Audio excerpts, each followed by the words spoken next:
stop scrolling right now, because this isn't a coincidence. It's a divine intervention. You are standing at the edge of a moment that can change everything, and I need you to understand how serious this is. I've been watching your late nights, your silent cries, the moments no one saw when you held your breath and kept walking even when everything inside you was breaking. I've seen it all. Not 1 second was missed.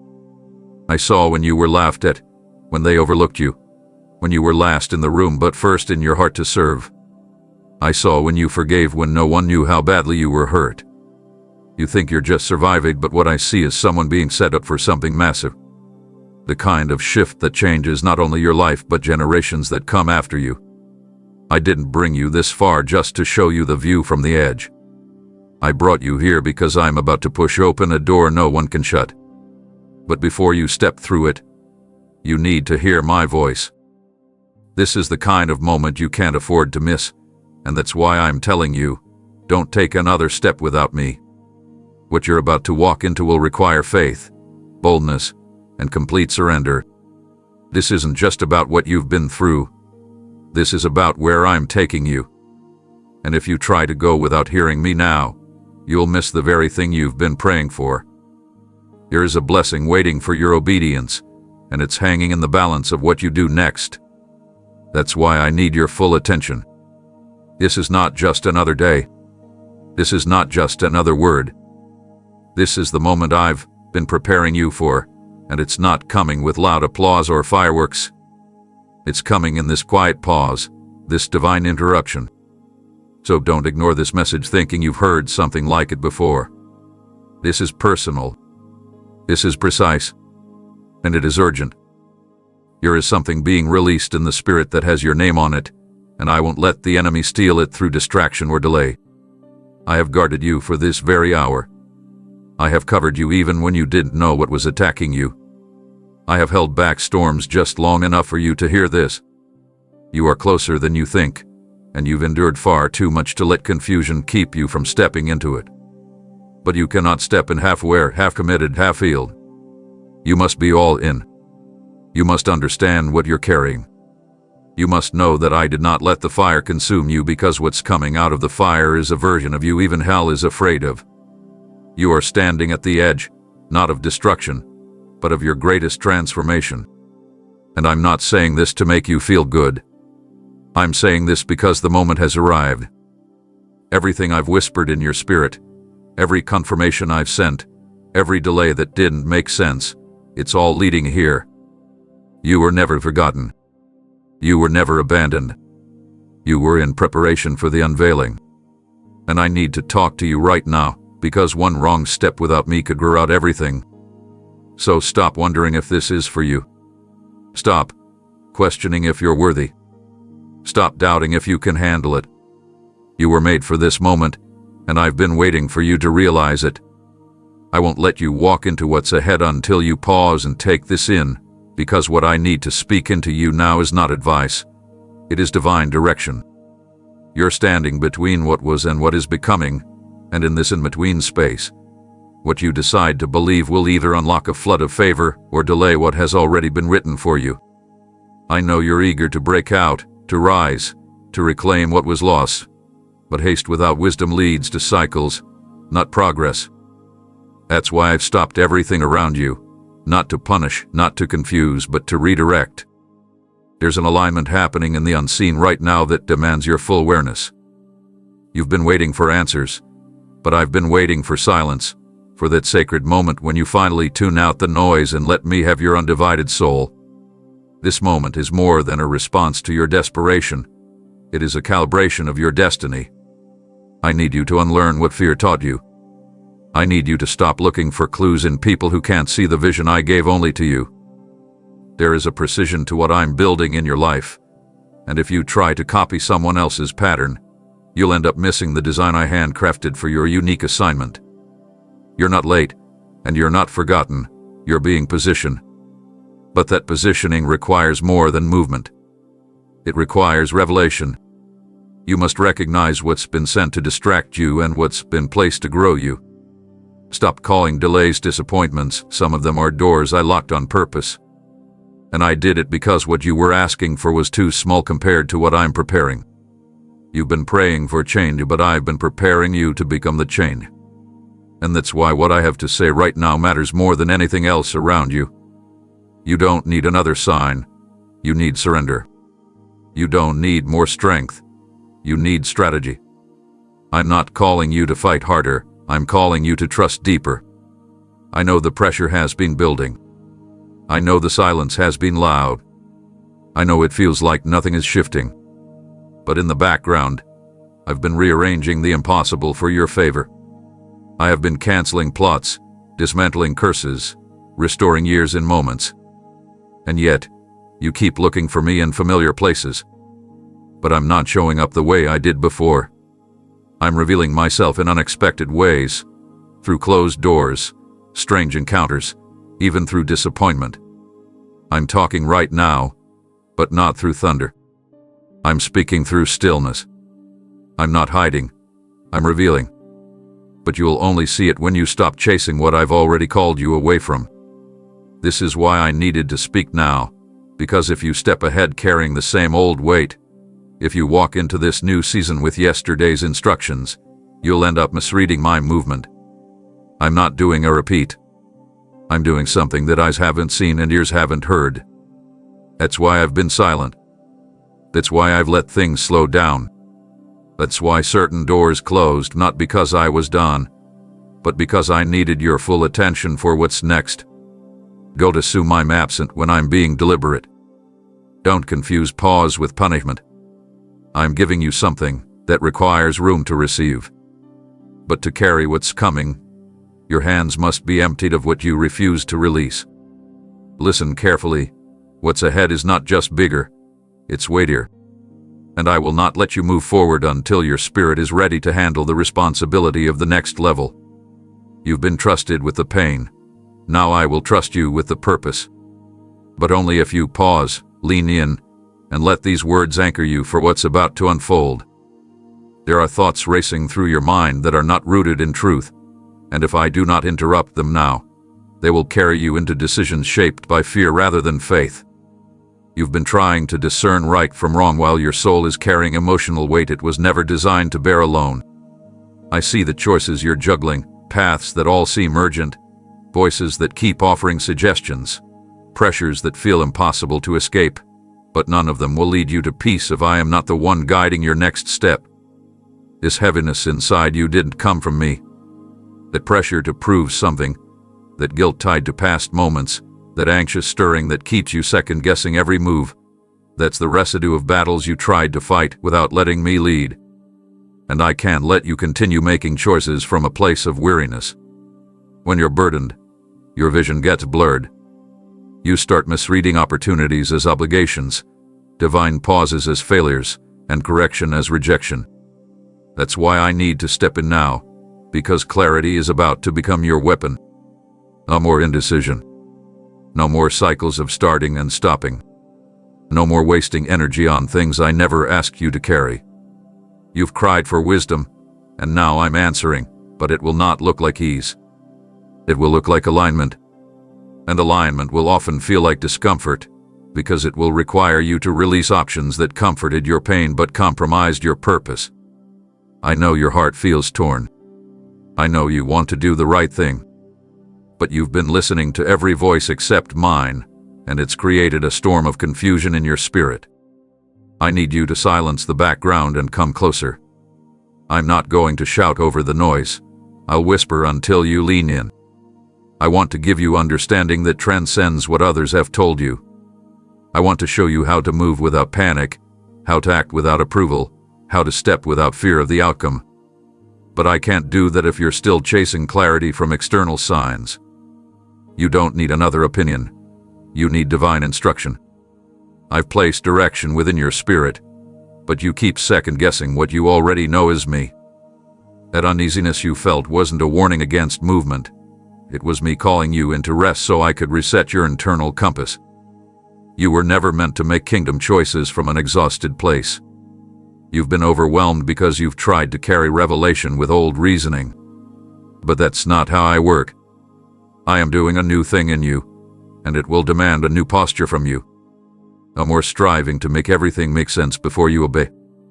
I'm not revealing the whole picture because faith must lead. And I know that scares you. I know you want guarantees. You want steps mapped out. You want to see the finish line before you begin. But what I'm doing in this season is teaching you to trust me, not the path.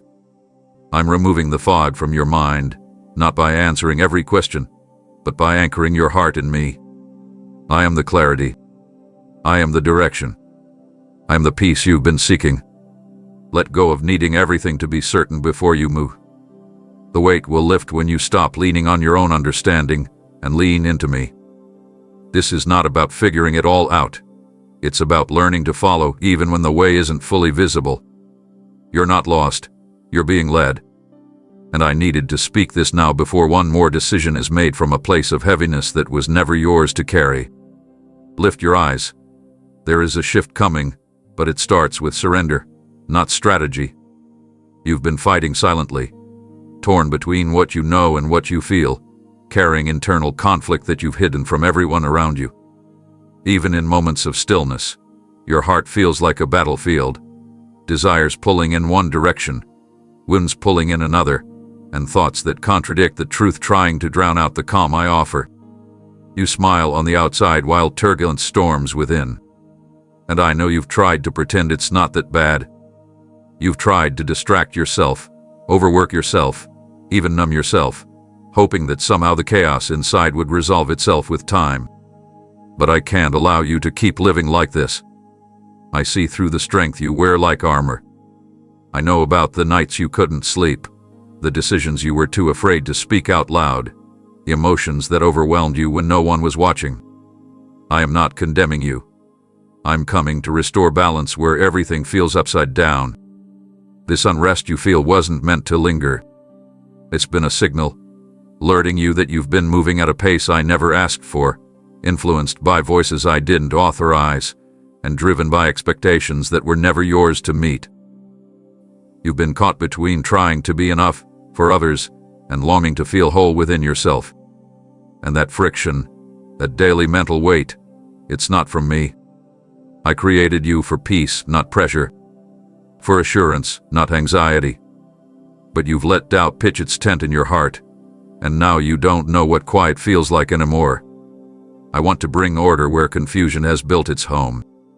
I want to silence the war that keeps replaying past moments, making you feel responsible for every wrong turn, every missed chance, every broken piece. You don't need to carry that torment any longer. Let me in.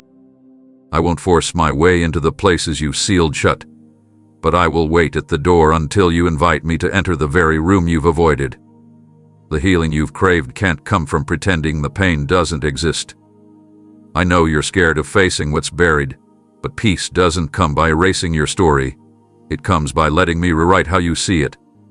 There are lies you've been living under that I'm ready to shatter right now. Lies that say you're too damaged, too far gone, too unstable, too weak. But I look at you and I see someone still standing despite it all. Someone I've protected in countless unseen ways. Someone whose future is not finished just because their feelings feel loud. You've mistaken turbulence for truth, but emotions aren't the final authority. I am. And I say you're chosen, you're whole, and you're free to breathe again. So let the war end. You don't have to fix it all before coming to me. You don't have to solve what's breaking you before you rest. You don't have to have perfect faith to receive the calm I'm offering. Just be still. And so I'm asking for now. Still your mind, still your striving, still your self-criticism, and let me begin the mending. What's been tormenting you is losing power in this very moment, not because you fought harder, but because you finally opened space for my peace to flow in. This isn't temporary relief. This is the beginning of an inner quiet that cannot be shaken by what happens around you. I'm settling things deep within, not through a dramatic event, but through this divine interruption. I need you to know that the battle you've been trying to fight by yourself is no longer yours. I'm taking it over. I'm handling what's kept you restless. I'm lifting the internal weight you thought you'd always carry. The noise inside your soul is about to be replaced by a stillness that makes no sense to the natural mind, because it will come not from the absence of storms, but from the presence of the one who controls them. Some of what you've taken responsibility for isn't yours to carry, but you've held it so tightly for so long that it feels like part of who you are. But I see how exhausted your soul has become under that invisible weight. The emotional strain, the pressure to hold it all together, the silent expectation that if you don't do it, no one else will. You've been functioning through fatigue, showing up with strength when internally you felt moments away from collapsing. And the most painful part, you believed it was noble, that it was what I asked of you. But I never told you to carry that. I never asked you to sacrifice your well-being to meet standards that weren't born from my voice. Somewhere along the way, you confused responsibility with burden, and you've been dragging things behind you that were only meant to be placed at my feet. I know it's hard to let go, especially when you've built your identity around being the strong one, the dependable one, the rescuer, the one who always finds a way. But in saving everyone else, you've been losing pieces of yourself. And that was never my plan. You weren't designed to bear what only I can sustain. I've watched you give without limits, pour without pause, serve without rest. But now I need you to understand that even your strength has boundaries, and those boundaries are sacred. You're not letting me down by resting. You're not failing anyone by saying, "This isn't mine to hold." I'm calling you into a different rhythm, one that honors your humanity while drawing on my divinity.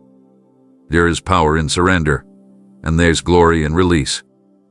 You've built walls around your heart trying to protect yourself from the weight of disappointment, but in doing so, you've also blocked the relief I've been trying to offer. I want to help you, but I won't compete with the things you've elevated above my help, your plans, your fears, your pride, your assumptions that I need you to manage everything on your own.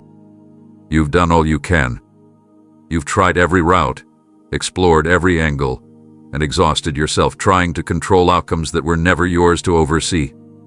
And still, you wonder why you're weary. It's not because you're weak. It's because you've stepped into a role that wasn't yours. I am the burden bearer. I am the sustainer. I am the one who lifts when your arms give out.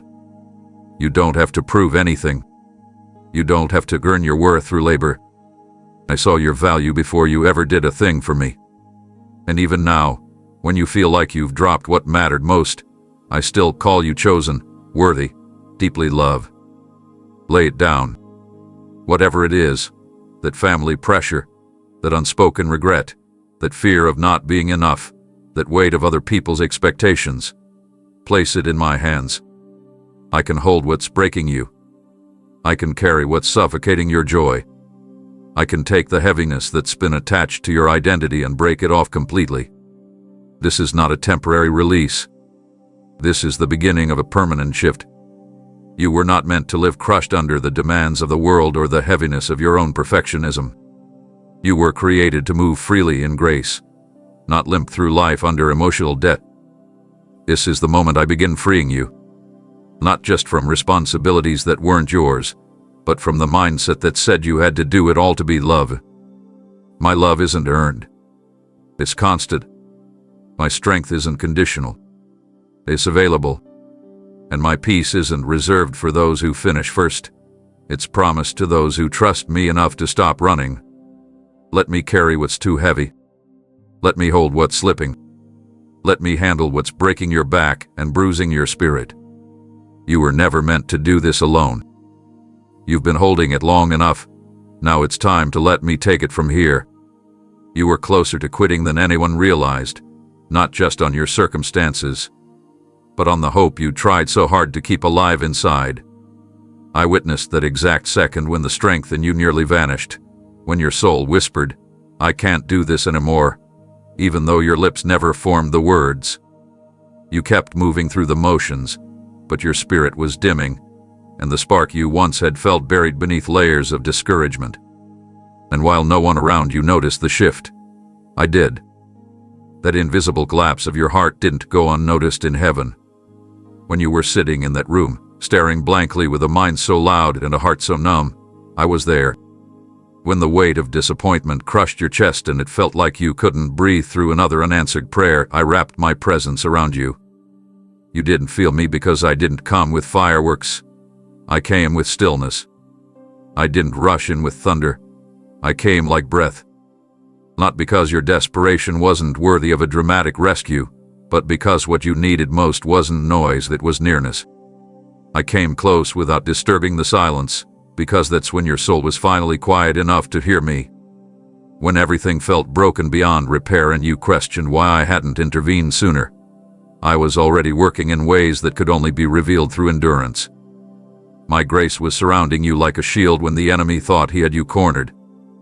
He assumed your silence was surrender, but he didn't know that my strength was being made perfect right in the midst of your weakness. You wanted immediate escape, but I offered invisible rescue, not by removing you from the trial instantly, but by fortifying your inner core so that you wouldn't collapse under the pressure. What looked like abandonment to you was actually me absorbing the weight you could no longer carry. And even when you did sense me, I never left. I was closer than your own thoughts, guarding your soul from collapse, anchoring your mind through moments you didn't think you'd survive. You thought the pain had the final say, but I was rewriting the script in real time. I intercepted the lies that were building like walls around your faith. I shut down every demonic whisper that said, "This is where it ends." Because it wasn't. You didn't see the battles being fought for your life in the spiritual realm, but I did. I saw the arrows that were aimed at your destiny. I caught the curses spoken over your progress. I interrupted patterns of destruction that tried to disguise themselves as familiar cycles. And I did it all without spectacle, because I knew that what would sustain you wasn't a flash of light. It was the truth that I'm never absent, even in shadows. You've questioned if I really cared because I didn't answer the way you expected. But what you didn't realize is that my silence was never me ignoring you. It was me surrounding you.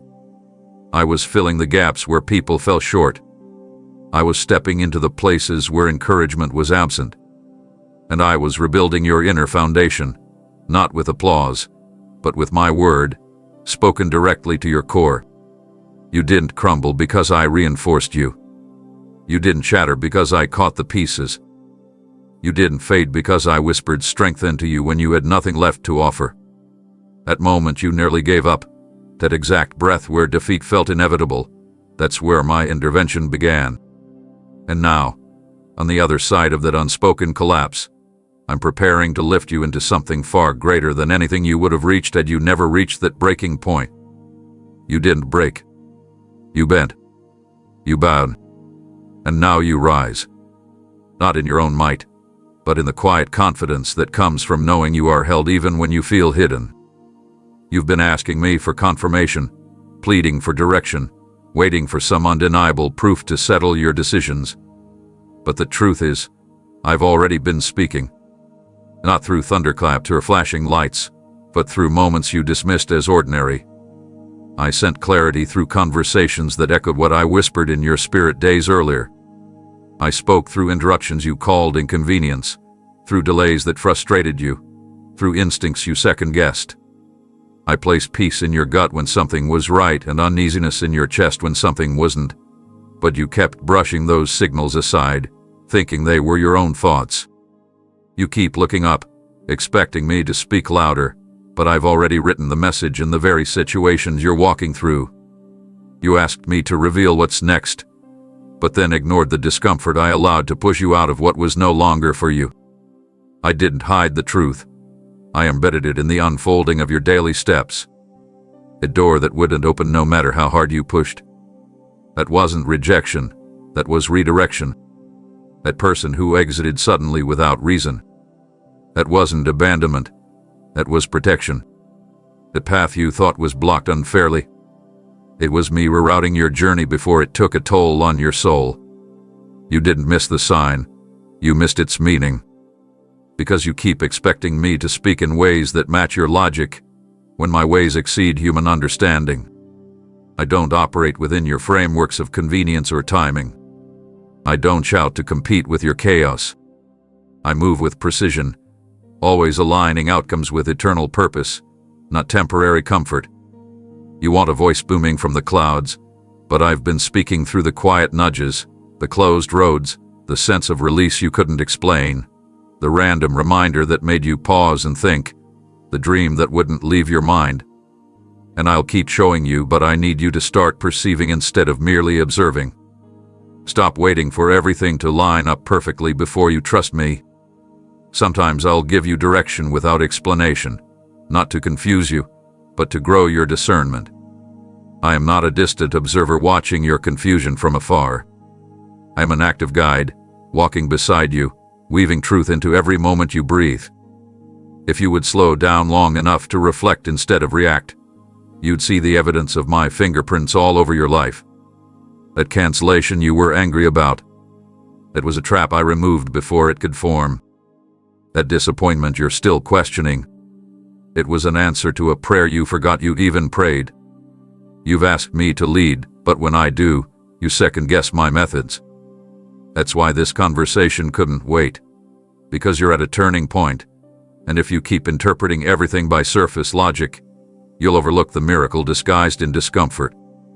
I'm not asking you to figure everything out. I'm asking you to recognize that I've already been guiding you. Not everything I allowed is meant to feel good. Some of my greatest answers come in the form of closed access. Some of my biggest blessings are packaged in separation. You're praying for breakthrough, but I've been bringing clarity first, because without vision, you'll misuse the opportunity when it arrives. I'm trying to train your eyes to see beyond what's obvious, your heart to trust without needing a manual. There are patterns I've been trying to show you, wisdom I've been placing in front of you, but if you keep dismissing the subtle, you'll miss the supernatural. I'm in the pause. I'm in the shift. I'm in the detour. I'm in the instinct you can shake. And I'm asking you to tune in, because the next step you're about to take will require you to follow my lead without hesitation. This isn't the time for delay. This isn't the time for doubt. It's time to open your eyes, because I've been answering you all along. There is something unfolding in this very second that is more important than any task on your list, any plan you've made, or any thought racing through your head. You may not realize it yet, but right now is not just another passing minute. This is a divine intersection. I have paused heaven's movement to get your attention. I am reaching through the noise, through the demands, through your distractions, because what I need to release cannot wait. You've been operating on autopilot, rushing from one thing to the next, believing that activity equals progress. But this moment is not about movement. It's about stillness. It's about encounter. You're not here by accident. You didn't stumble upon this message. You were led here because I've been trying to reach you through 1,000 other ways, and now I've silenced everything else to speak directly to you. Set it all down. The pressure, the planning, the internal dialogue that keeps looping. Place it at my feet for just a moment. Because what I'm doing right now won't happen again in the same way. You're standing in a divine appointment. You've been searching for alignment, for breakthrough, for some assurance that you're not missing it, and this is it. Not in a flash of lightning, but in the simplicity of this pause, I'm imparting something eternal. You've been so focused on what's next that you've forgotten to receive what's now. But this is holy ground. Not because of the place, but because of my presence invading this exact space in time. I am removing layers of noise that have built up in your spirit. I am clearing the fog of pressure that made you think you had to earn what I've already prepared. The reason I'm asking you to stop isn't because I want less from you. It's because I want more for you. I want you to see with new eyes. I want you to sense me without second guessing. I want you to receive a word that reshapes the way you move forward. But you can't do that if your attention is divided. You've been trying to hear me through filters I never placed. And in doing so, you've only caught fragments, pieces of truth that felt unclear because your heart wasn't fully present. I don't need perfect focus, but I do require a surrendered one. The kind that says, whatever you want to say, I'm listening. You have no idea how many divine moments you've missed because they didn't look dramatic. But here, now, I am inviting you into a moment that holds the weight of destiny. It's not loud, but it's loaded. There are things I want to drop into your spirit. Strategies, visions, clarity, fresh strength. But you can't catch anything while your hands are already full.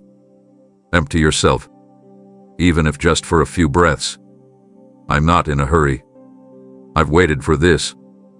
You don't need to perform. You don't need to recite the right words. Just be. Just sit. Just breathe. Let my presence wrap around you and remind you that sometimes the most powerful shifts happen in silence. Not when you're striving, but when you're surrendered. I am here, not to demand more effort, but to deposit more of myself into the parts of you that feel dry and depleted. This is where healing begins, in the stillness you've avoided. This is where transformation takes root, not through force, but through attention. I've been passing by, but now I'm stopping in front of you. Don't miss it. Don't rush this.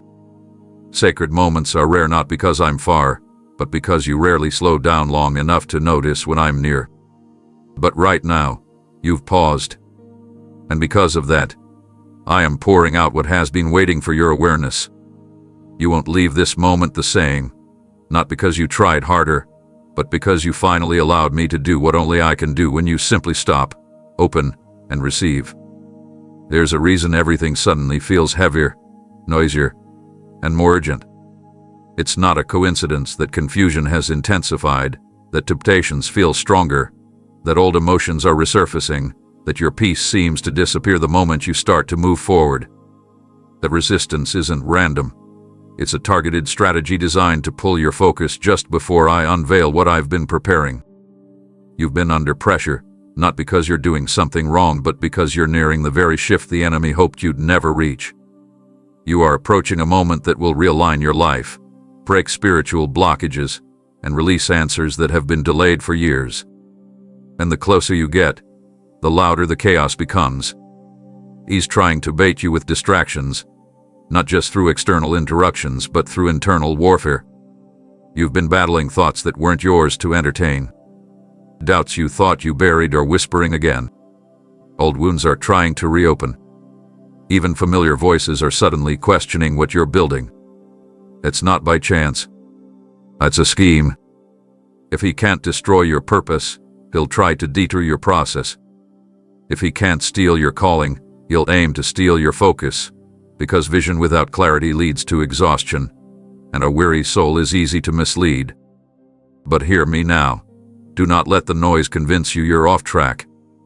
The shaking around you is confirmation that you're nearing something sacred. You wouldn't be pressing this hard if you weren't standing on the edge of a spiritual release. You don't need to fear his attacks, but you do need to recognize his tactics. He's trying to make you feel overwhelmed, so you'll shrink. He's sowing distraction into your routine so you'll delay the very thing I told you to build. He's stirring up drama in your relationship so you'll question your discernment. But if you stay anchored in me, none of these tactics will succeed. I never asked you to fight distractions with willpower. I asked you to fight by abiding, by remaining so close to my presence that everything not of me loses access to your mind. When chaos rises, your refuge is not control, it's communion. You've been trying to outthink what was meant to be outrun by worship. You've been trying to solve what was only meant to be silenced through prayer. Don't argue with lies. Drown them out with truth. Don't get stuck analyzing the attack. Lift your gaze and remember that I've already overcome the source of every accusation, every delay, every false narrative thrown at you. This is not the time to shrink. This is the time to sharpen. I am equipping you in this exact moment to rise above the fog, not by escaping the conflict, but by discerning through it. The distraction is loud because it's afraid of what's next. The enemy doesn't waste energy on those going nowhere. He reserves his fiercest resistance for those who are stepping into revelation. You, right now, are stepping into that. And he knows it. That's why it feels like everything is pulling for your attention, because if he can't steal your future, he'll try to waste your now. But I've given you the power to recognize the difference between movement and momentum. Just because it demands your attention doesn't mean it deserves your energy. Just because it looks urgent doesn't mean it carries purpose. Be still within, even if the storm rages outside. You're not called to fight every fire. You're called to follow my fire, and I'm leading you through. Don't lose your footing now. Don't hand over your peace in exchange for temporary relief. Stay rooted. Stay locked in. Stay aware.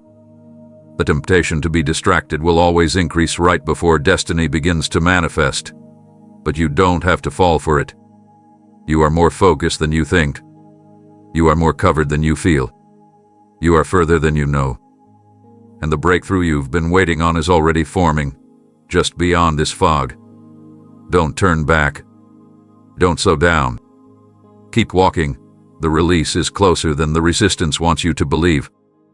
This isn't an ordinary moment you're standing in. It's the edge of divine fulfillment. There's a sacred unfolding ahead, but it can only be accessed through obedience, not observation. What I'm preparing to place in your hands isn't random favor.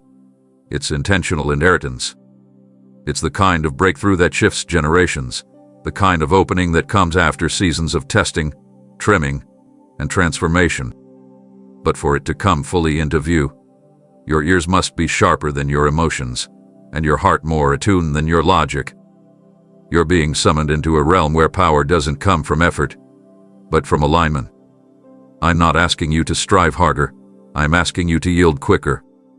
The next steps will not be based on what makes the most sense or pleases the crowd, but on the quiet instructions that rise within your spirit when the noise fades. You've cried out for something beyond survival. You've asked me to take you deeper, to make your life matter for more than just routine. And now the door stands before you. But the key is listening. Not halfway, not occasionally, not when it's convenient. Fully, attentively, with a readiness to respond even when the instruction stretches you. I will force the door open. I'm not unlocking it through pressure but through revelation. This will not be like the last season. The tools you used before won't work here. What moved you in the past may feel irrelevant now, and that's because you've outgrown shallow waters. I've matured you for something heavier in glory. But with increased responsibility comes increased clarity, and clarity is born from stillness. I need you to stop treating your calling like a casual auction. I need you to realize what's at stake when you delay obedience. The earth is groaning for what I've deposited inside you. Others are waiting on your yes. And what I'm asking isn't just about you. It's about unlocking a ripple effect of deliverance for people you haven't even met yet. That's how weighty this moment is. That's why I've been speaking in layers. Dreams, impressions, divine interruptions, even closed opportunities. I'm training your senses to respond faster than your fears. You don't need to feel ready. You just need to follow. And if you truly grasp what's being released into your atmosphere right now, you wouldn't hesitate to act. You're not waiting for opportunity. Opportunity is waiting for your agreement. I'm already ahead of you, placing your name in conversations, building favor in places you haven't stepped into yet. But I cannot endorse delay. I've spoken, and now I'm watching to see if you'll move when it's uncomfortable, trust when it's unclear, and advance even when applause is absent. The enemy will try to lure you back into analysis. He'll remind you of past failures. He'll amplify voices that plant seeds of hesitation. But I need your yes to be louder than your questions. I need your faith to outweigh your fears. Because what's coming isn't just a moment. It's a movement. You are stepping into territory that carries oil, revelation, and access. But your posture must match the weight of what I'm releasing. This isn't the time for casual steps or partial surrender.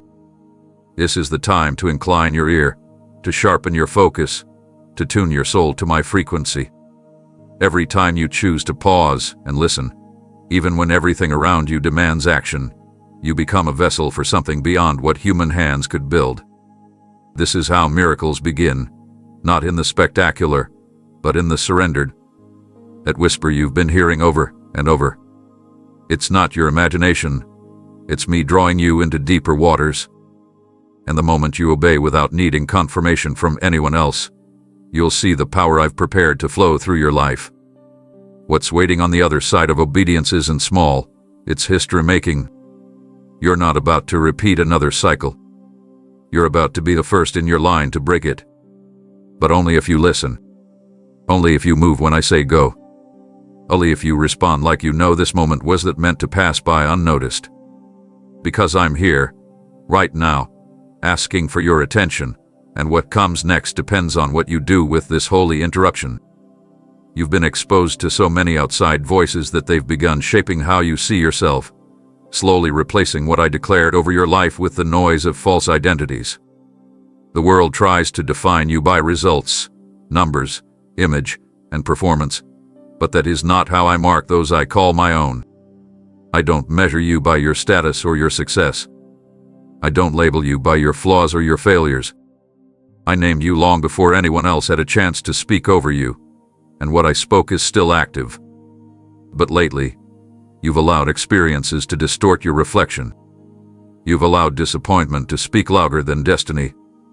You've let rejection rewrite your value and shame sneak into your self-perception.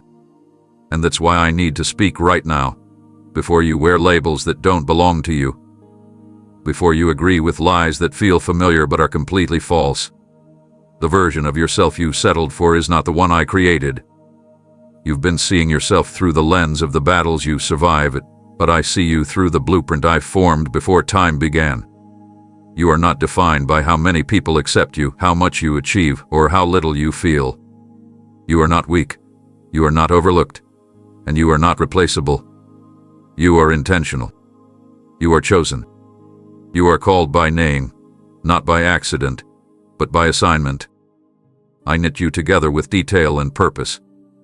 I placed gifts inside of you that haven't even been fully awakened yet. But if you continue to walk through life believing that your worth is determined by the opinions of those who can't see your full story, you will keep shrinking into versions of yourself that were never meant to exist. I don't want you to survive by becoming invisible. I didn't design you to play small just to be accepted. You were made to walk in boldness, not arrogance, but holy confidence, the kind that comes from knowing that I stamped your identity with my approval. I have called you light in dark places. I have anointed you to stand when others fall. I have placed a mark on your life that no critic, no loss, no failure can erase. And I see how the pressures of life have made you doubt that. I see how some days you feel like you're not enough, not spiritual enough, not talented enough, not worthy enough. But I need you to silence that inner dialogue and let me remind you. I chose you with full knowledge of your imperfections. I picked you knowing every wound, every fear, every part of your story. And still, I saw greatness wrapped in humility. I saw courage beneath the quiet. I saw leadership forming in the midst of obscurity. I'm not second-guessing my decision. I'm not disappointed in your pace. I'm not comparing you to anyone else. I know exactly what I'm doing with you. And you don't need to strive to prove it. You just need to remember it. You need to realign with truth before this world reshapes your perspective. You're not who pain said you were. You're not who betrayal tried to convince you to become. You're not a product of the criticism or the failures you've encountered. You are mine. And nothing, no failure, no delay, no fear, can separate you from the identity I declared over you. This is the moment to reclaim it. To remember that your voice matters. That your presence carries impact. That your life is more than survival. I need you to stop agreeing with smallness. Stop attaching your identity to what happened. Start standing in the full authority of who I've called you to be. I'm not waiting for you to be perfect. I'm waiting for you to believe again. Not in yourself alone, but in the truth that I've equipped you with everything you need. You don't need another sign. You need to stop letting culture define what I already confirmed.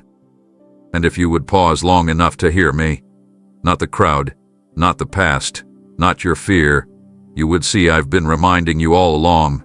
You are exactly who I said you were, and that will never change. You've held back so much pain, thinking if no one sees it, It won't matter. But I saw every single tear that slid down your face when you thought the world had turned away.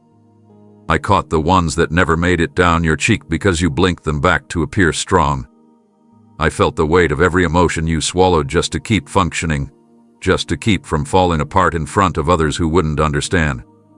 You've grown so used to suppressing your struggles that you've started to believe that your vulnerability is weakness, that your raw moments should be hidden, tucked away, buried beneath performance or silence. But I want you to know something sacred. I never overlooked a single drop of your sorrow. The sobs muffled by your pillow. I was there. The ache in your chest you couldn't put into words. I understood every syllable your soul couldn't form. You didn't have to explain. I read it all in your silence. I'm not moved only by the prayers you speak. I'm moved by the agony you carry when your lips can no longer shape what your heart is screaming. I don't require eloquence to respond. I don't need perfect language to act. I move when my children are broken, when their hearts tremble under pressure they can't name. And you've been holding so much, not just current pain, but layered wounds from years ago, things you never had a safe place to release, grief that others dismissed, disappointments you didn't dare process aloud. I see all of it, and it matters to me. You have not cried in vain. Not once. Each tear carried a message. Some said, I'm trying. Others said, I'm scared. A few said, I'm lost. And many said, I can't do this anymore. And though your words were few, my response has been unfolding. I've been building something behind the scenes from the very tears you thought disappeared into the darkness. They didn't vanish. They planted seeds. Seeds of comfort, seeds of redemption, seeds of restoration. What was poured out in agony will bloom in a way you never expected. And I know you're tired. I know you've questioned why things had to hurt so much, why healing takes so long, why relief feels delayed. But there's something I've been cultivating in that quiet place, a deeper trust, a purer dependence, an intimate bond between me and you that isn't based on miracles or answered prayers, but on the certainty that I'm with you even when the pain doesn't lift right away. You've been conditioned to equate my presence with immediate solutions. But sometimes I stay with you in the tears, not because I lack power to end the pain, but because there's power in walking with you through it. You've learned to cling to me not because everything was fixed, but because I became your only source when everything else failed to soothe you. That kind of closeness can't be fabricated. It's forged in fire, and your tears have been part of that refining. So don't be ashamed of the moments you broke down. Don't hide the nights you wept without sound. Those were not signs of failure. They were sacred expressions of your humanity crying out to divinity. And I responded, not with judgment, but with compassion. I surrounded you when you thought no one saw. I sat beside you when the room felt empty. I placed peace over your mind when the chaos tried to consume you. And though you didn't always feel it, my presence never withdrew. You are not weak because you weep. You are not forgotten because you mourn. You are not abandoned because you ache. You are loved in the depths of your sadness, heard in the stillness of your sobs, held in the privacy of your breaking. I am not waiting for you to be whole to cherish you. I'm cherishing you now, in your pain, in your questions, in your silent breakdowns. And the beauty is, I'm not just counting your tears. I'm redeeming them. I'm shaping purpose from pain, building beauty from brokenness, writing glory into the places you once only knew grief. So let it out, even if no one else hears. I do. And to me, your silence is never empty. You've measured time by what hasn't happened yet, assuming that slow seasons were evidence of something wrong within you, as if stillness meant failure or that your prayers being held back somehow reflected my disappointment. But what you saw as stagnation was actually strategy. I've been preserving you in ways you didn't recognize, keeping certain doors closed because you weren't meant to enter them under pressure, distraction, or emotional fatigue. You thought I forgot you. In reality, I shielded you. From people who weren't prepared to handle your heart. From opportunities that looked golden but were secretly laced with exhaustion. from partnerships that would have derailed your joy, from platforms that would have exposed you before your foundation was secure. I delayed what you thought you were ready for, not because I doubted your desire, but because I loved you enough to protect your purpose. You wanted the next level quickly, but you didn't see the hidden warfare attached to premature access. What you interpreted as me holding you back was actually me walking ahead of you, clearing the dangers you didn't know existed. I protected your name from being attached to things that looked successful but were soaked in compromise. I rerouted you from environments where your voice would have been silenced, your worth minimized, and your fire diminished. Even the things you begged me for, I paused them because I saw the weight they carried, and I refused to watch them crush you. You didn't fail, you were preserved. You weren't late, you were spared. While you were pleading for open doors, I was fortifying the structure inside of you so that when access came, you could stand under it without crumbling. I saw the rooms you wanted to enter and knew that if you went in too soon, they'd shape you instead of you shifting them. I didn't deny you. I developed you. The world may value speed, but I value depth. And while you watched others accelerate, I was taking you deeper, not as punishment, but as preparation. You didn't miss your moment. I've been multiplying it in hidden places. You thought you were being overlooked, but I was writing your name in the blueprint of something greater than you imagined. I wasn't saying no, I was saying not like this. Not with rushed timelines. Not with borrowed strategies.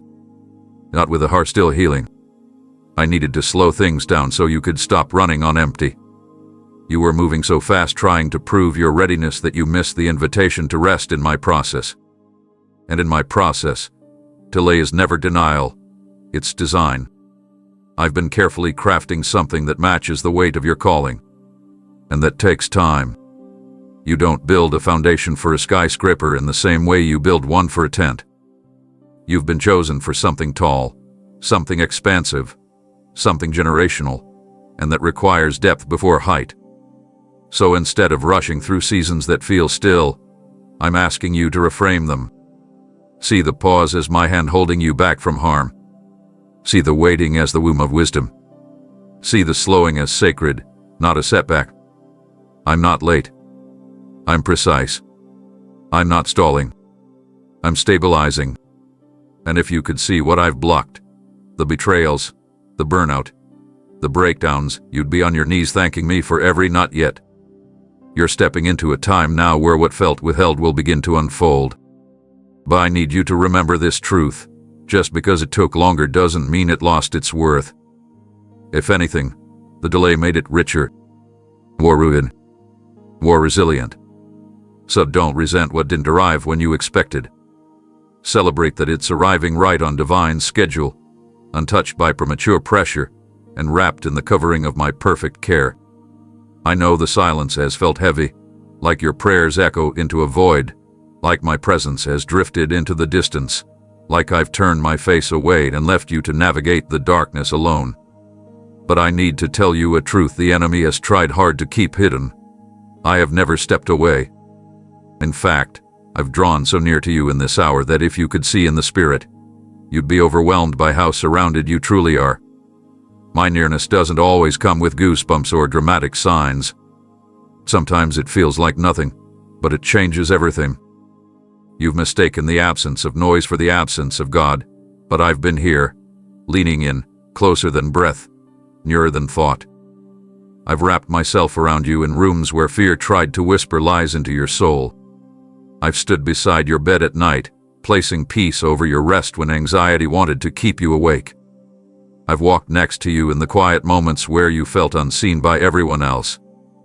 I was the comfort you couldn't explain. I was the calm that interrupted panic. I was the strength that steadied your hands when they trembled under pressure. You didn't recognize me because you were searching for me in ways I chose not to appear. But that doesn't mean I wasn't near. It means I was revealing a deeper dimension of my presence. One that doesn't rely on feelings but on faith.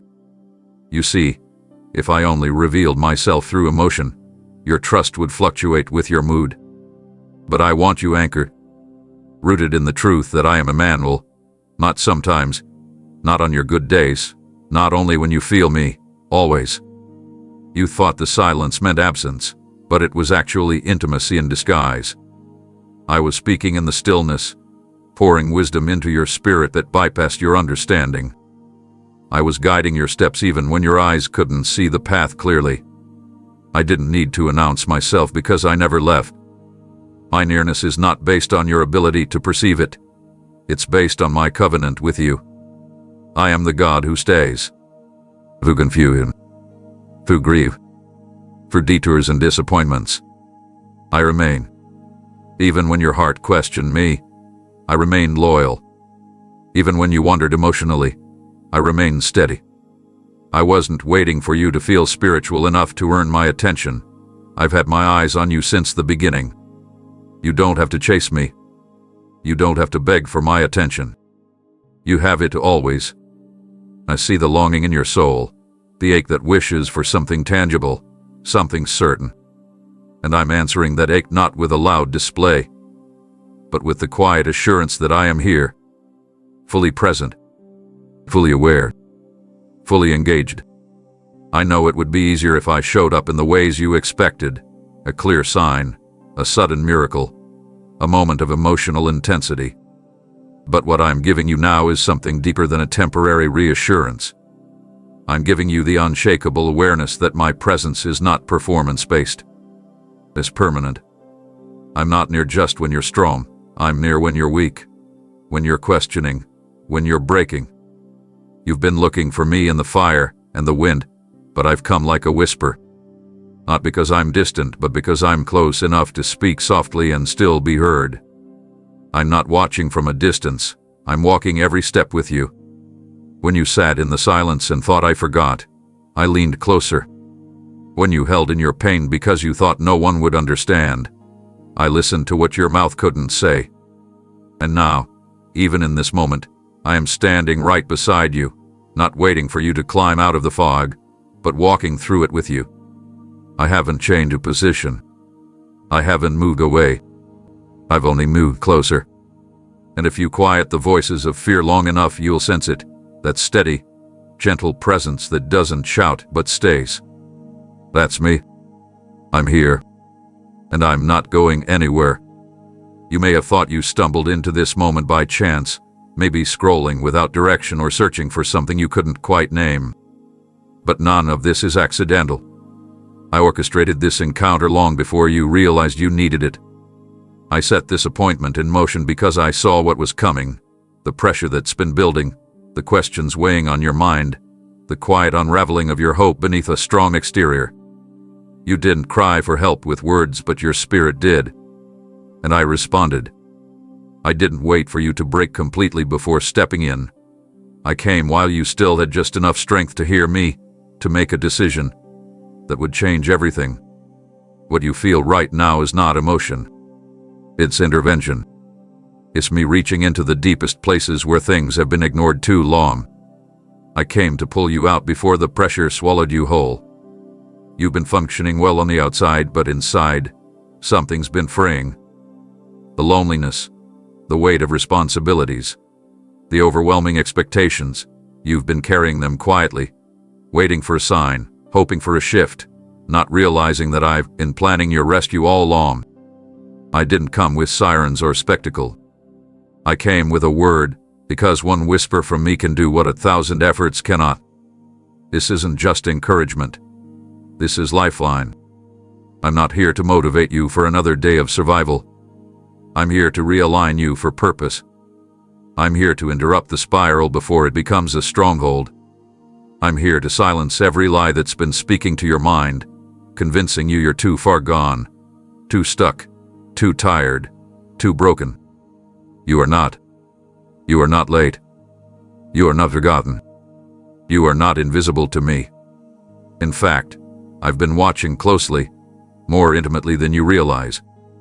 I saw when you kept quiet to keep the peace. I saw when you gave while your own heart was running dry. I saw the pressure you didn't talk about because you didn't want to be a burden. And that's why I'm speaking now, because your healing cannot wait. Your clarity cannot be postponed. Your destiny cannot continue in delay. I needed to interrupt your timeline with mine. You were beginning to adapt to dysfunction, normalize exhaustion, accept emotional numbness, and I couldn't let that become your identity. This message is a rescue disguised as a reminder. It's a pull away from despair, a divine hand reaching into what looks normal but is silently suffocating you.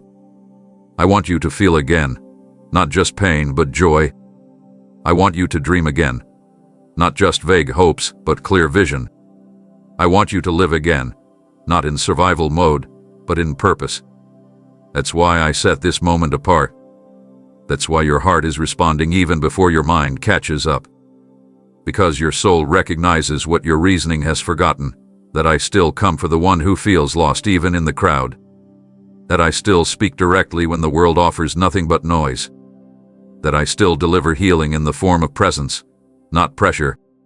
And right now, I'm offering more than comfort, I'm offering course correction. You don't have to pretend anymore. You don't have to carry the weight of being strong while slowly unraveling inside. I came to speak to the real you.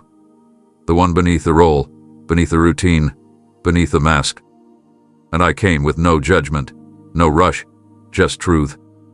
A truth that says, you are not alone. You are not failing. You are not stuck. You are being pulled back into alignment. And this moment, right here, right now, is me laying a new foundation beneath your feet. One built not on exhaustion but on grace. Not on pressure but on peace. Not on proving yourself but on walking with me. This isn't just a message. It's the lifeline your heart cried for in secret. And now that it's here, let it change you. You've been stuck inside your mind, replaying scenarios, evaluating every outcome, analyzing what went wrong and what might go wrong next. Your thoughts have been looping like a broken reel, trying to fix things that aren't even your responsibility to carry. You've tried to plan your way out of uncertainty, but all that planning has drained your peace. You weren't created to figure it all out. You were created to follow me. And I'm not leading you with confusion. I'm speaking with clarity. But clarity doesn't come from overanalysis. It comes from surrender. You've let fear disguise itself as wisdom, caution mask itself as discernment, and hesitation pretend to be strategy. But what I'm asking for right now isn't another round of logic. It's a leap of trust. The reason you feel overwhelmed isn't because I've complicated things. It's because you've added layers I never placed on you. You're trying to predict every detail, to control every variable, to prepare for disappointments that haven't even happened. And in doing so, you've distanced yourself from the very guidance you've been praying for. I didn't call you to carry every outcome, I called you to obey one instruction at a time. My voice isn't asking you to be perfect. It's calling you back into relationship. You've gotten used to second-guessing yourself, but it's not because you don't hear me. It's because you've stopped trusting that what you hear is me. You keep looking for external validation for what I already confirmed in private. And every time you delay, trying to get one more sign, one more opinion, one more layer of proof, you dull the sensitivity of your spirit. You were once bold in your listening. You moved when I whispered. You responded even when the path wasn't fully visible. But somewhere along the way, you began trusting your own assessment more than my instruction. I want that intimacy back, the kind where my whisper is enough, where you don't need a spotlight to know I'm guiding your steps. You've asked me to show you the way, and I have, but the noise of your thoughts has turned the volume down. You've let fear become the narrator, and it's exhausting your energy before you even take action. I didn't call you to fear the future, I called you to follow the shepherd. And I am still leading, still speaking, still present. But you have to decide whose voice gets to lead your decisions, mine or your anxiety. There's no breakthrough in the place of indecision. There's no peace in the space where trust is constantly questioned. What I'm asking you to do next won't make complete sense, and that's the point. It requires faith. You've built walls around your next step, hoping that if you analyze it long enough, it'll eliminate the risk. But faith was never meant to be risk-free. It was meant to be rooted in the one who never fails. I know your history has made you cautious. I know betrayal and disappointment have taught you to double-check everything. But I'm not asking you to trust people. I'm asking you to trust me. I've never misled you. Even in the seasons that didn't unfold the way you hoped, I still brought you through. I still protected you. I still carried you. And I'm not going to fail you now. So pause the spiral. Silence the assumptions. Lay down the need to have every answer before you move. I'm not asking you to map the entire journey. I'm only asking you to say yes to the next right thing. And when you do, when you trust me more than your thoughts, you will see that I've already made a way. You're not waiting on clarity. Clarity is waiting on your obedience. And I promise, when you take that step with me, even if it's small, you'll look back and realize it wasn't just a step. It was the beginning of the breakthrough your heart has been waiting for. I've seen how subtly it started. The thoughts that crept in without warning, whispering that you don't measure up, that you're falling behind, that you'll never be as good, strong, wise, or worthy as what others seem to be. Those lies didn't come loudly at first. They disguised themselves as your own doubts, as passing thoughts, as casual comparisons. But over time, they've built a narrative inside your mind, one that tries to drown out truth and replace it with distortion. And now you question whether you belong, whether your voice matters, whether your presence carries weight. You keep showing up, but not fully convinced that you're valuable. You're doing all you can to keep moving forward, but inside, you feel like an imposter waiting to be exposed.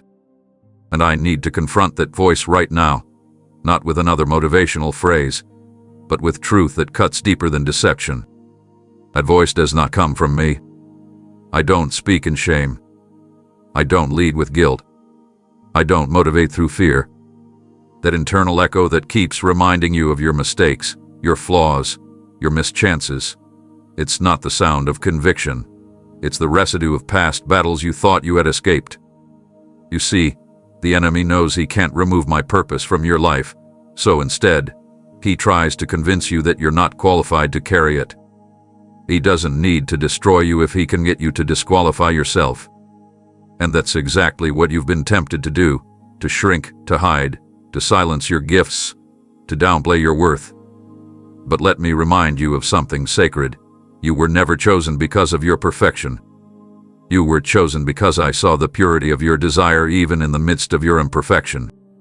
I didn't wait for you to be polished before I called you. I chose you knowing the process it would take to prepare you. I factored in your humanity, and I still said, that one is mine. You don't have to prove yourself to me. You don't have to earn your place.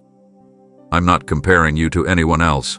I'm calling you into alignment with who I created you to be before the world had a chance to shape your self-image. You've let insecurity anchor itself in your spirit, and it's been draining your confidence, draining your energy, draining your passion.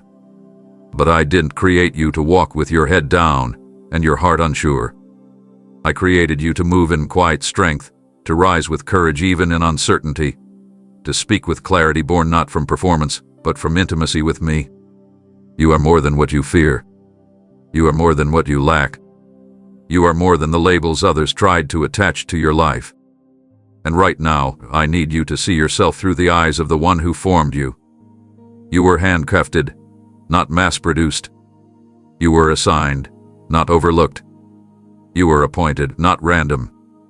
Everything about you, the way your heart feels deeply, the way your mind sees possibility, the way your spirit gets stirred when injustice speaks, it's all intentional. There's nothing accidental about your design. But as long as you allow the lie of not enough to stay rooted, you'll walk in hesitation when I've called you to walk in boldness. It's time to uproot that voice. Not with effort, but with truth. The truth is, you are enough because I am in you. And I lack nothing. So when you walk into rooms where you feel out of place, remember that I walk with you. When you're tempted to disqualify yourself before anyone else does, remember that I already qualified you before they ever had a chance to speak. This is the moment to shut down every narrative that doesn't align with my word over your life. You are not a mistake.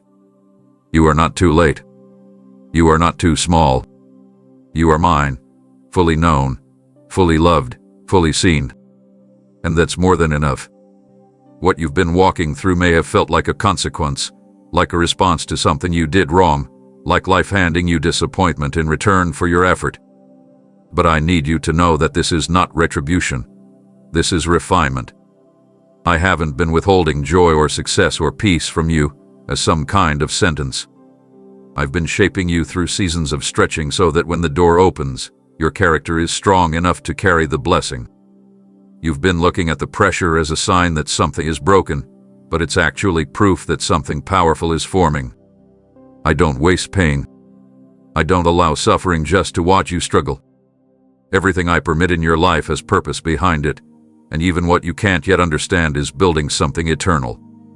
This process, as painful as it's been, is about strengthening your inner life, not punishing your past decisions. You haven't lost my favor. You're not under wrath. You're under preparation. Preparation for influence that won't collapse under pride. Preparation for opportunities that won't lead to compromise. Preparation for blessings that will serve others and not just satisfy your own need. And preparation often looks like resistance, like soreness, like silence. But just as a tree grows its deepest roots in the driest seasons, your foundation is being fortified in these hidden days. I've been carving away what doesn't belong, not to harm you, but to make room for what's about to arrive.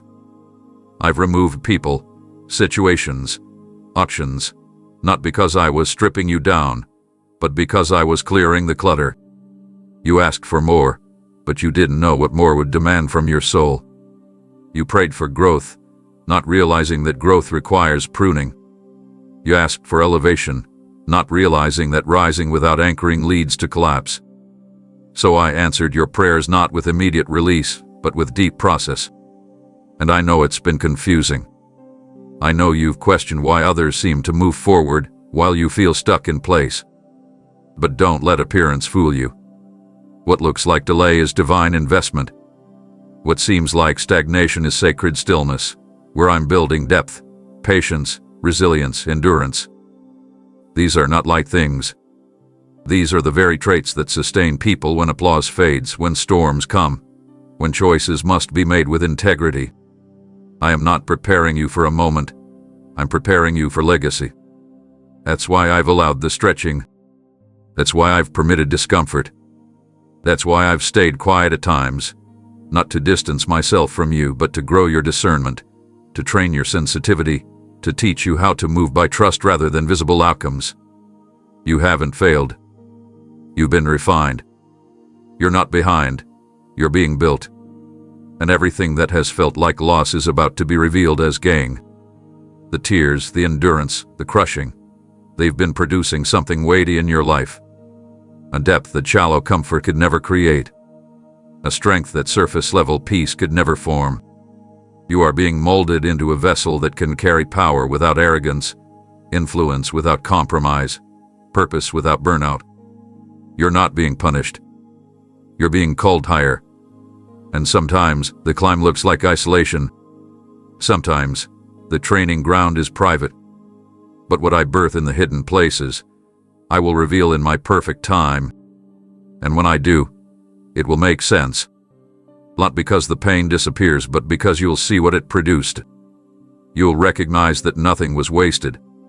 That every delay was construction. That every no was protection.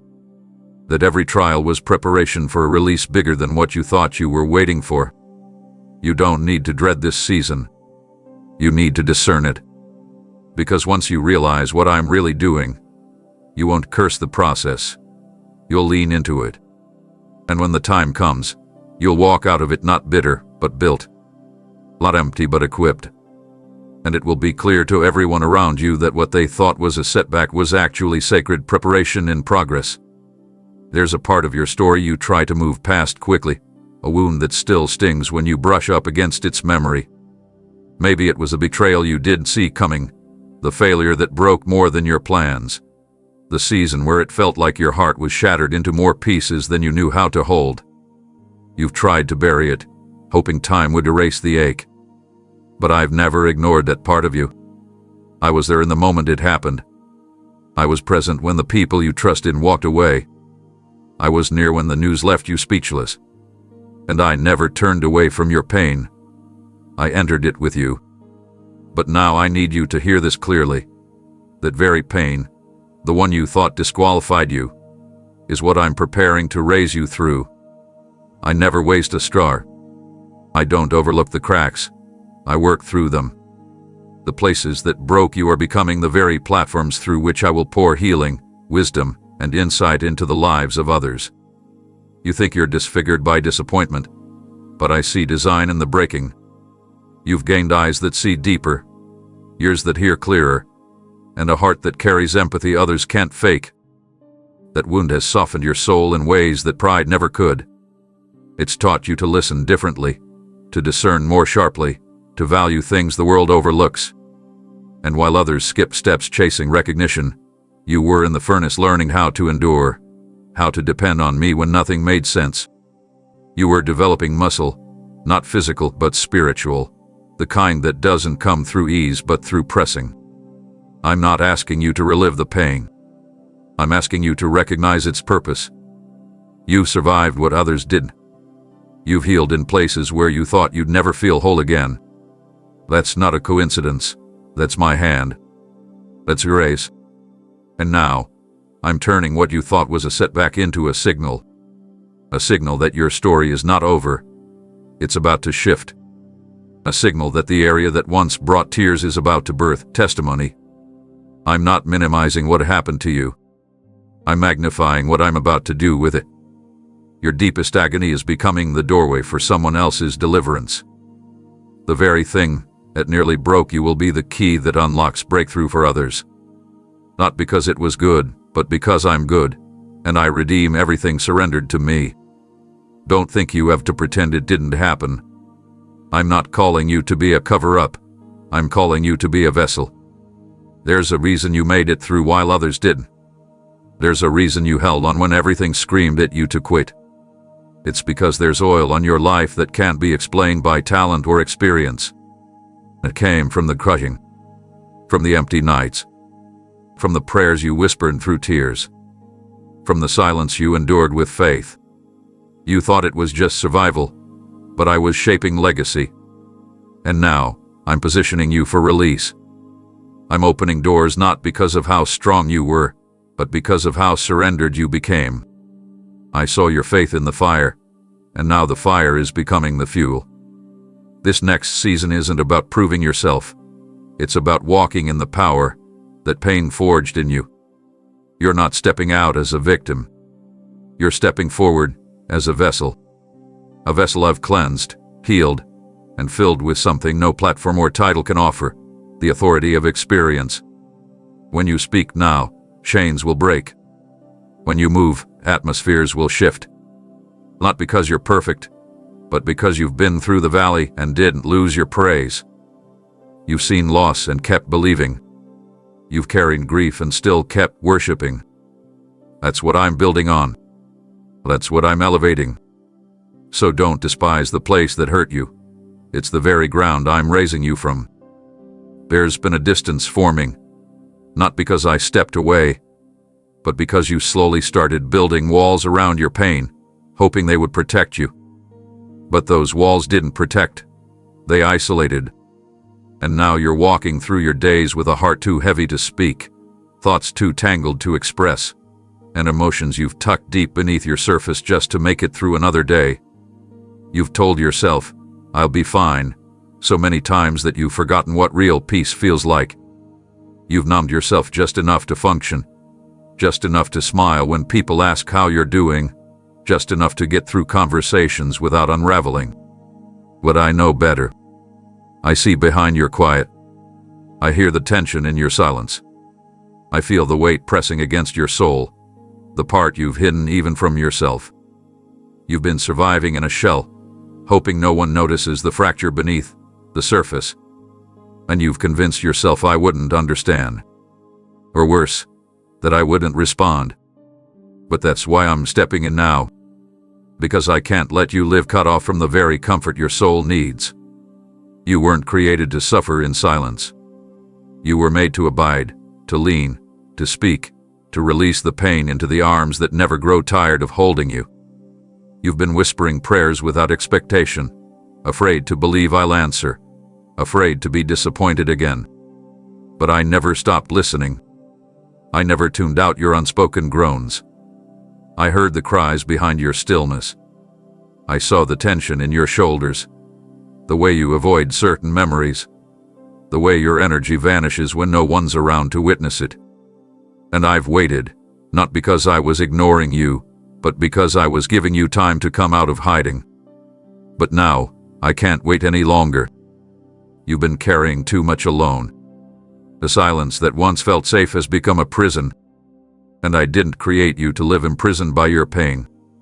I created you to walk in truth, to breathe in freedom, to rest in me. I'm not afraid of your honesty. I don't flinch at your frustration. I won't pull away when your words are messy. You don't need to have the right language. You just need to open the door. I'll come in. I'll sit with you. I'll speak where lies have echoed too long. But first, I need you to let me close again. I know it's not easy. You've been let down by people you trusted. You've shared parts of your story only to feel exposed, dismissed, or misunderstood. And now you're guarding yourself, not just from others, but from me. But I'm not like them. I'm not going to mishandle what you bring. I'm not going to shame your emotions or minimize your battles. I'm the safest place you will ever release what's breaking you. And even if your voice shakes, even if the tears fall before the words come out, I'll still be listening. I'll still be healing. The silence between us was never meant to last. It was only ever supposed to be a pause, not a pattern. And this moment, this very one, is where that silence ends. I'm not asking for perfect prayers.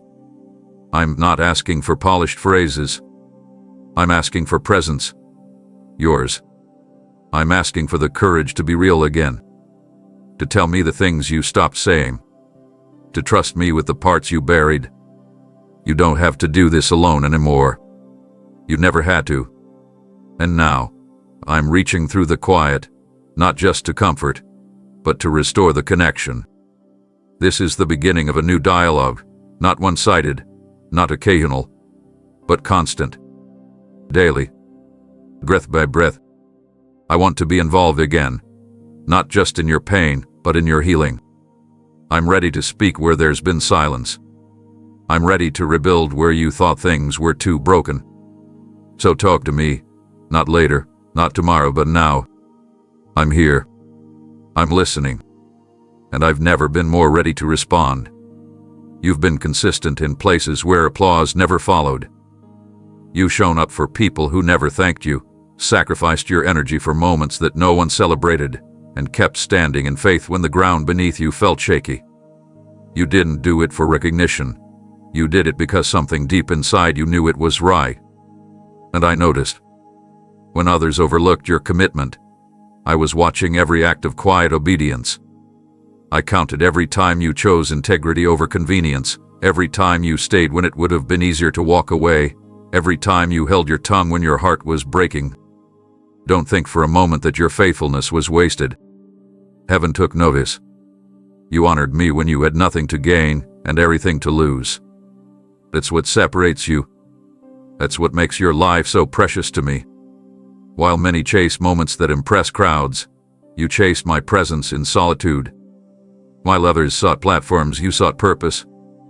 While some waited for comfort before they obeyed, you said yes in discomfort. And though your faith has cost you, though it's led to misunderstandings, isolation, even heartbreak, it has also placed you in position for something few ever reach, favor birthed through fire. You didn't give me fragments of your attention. You gave me all of you, even when you were weary.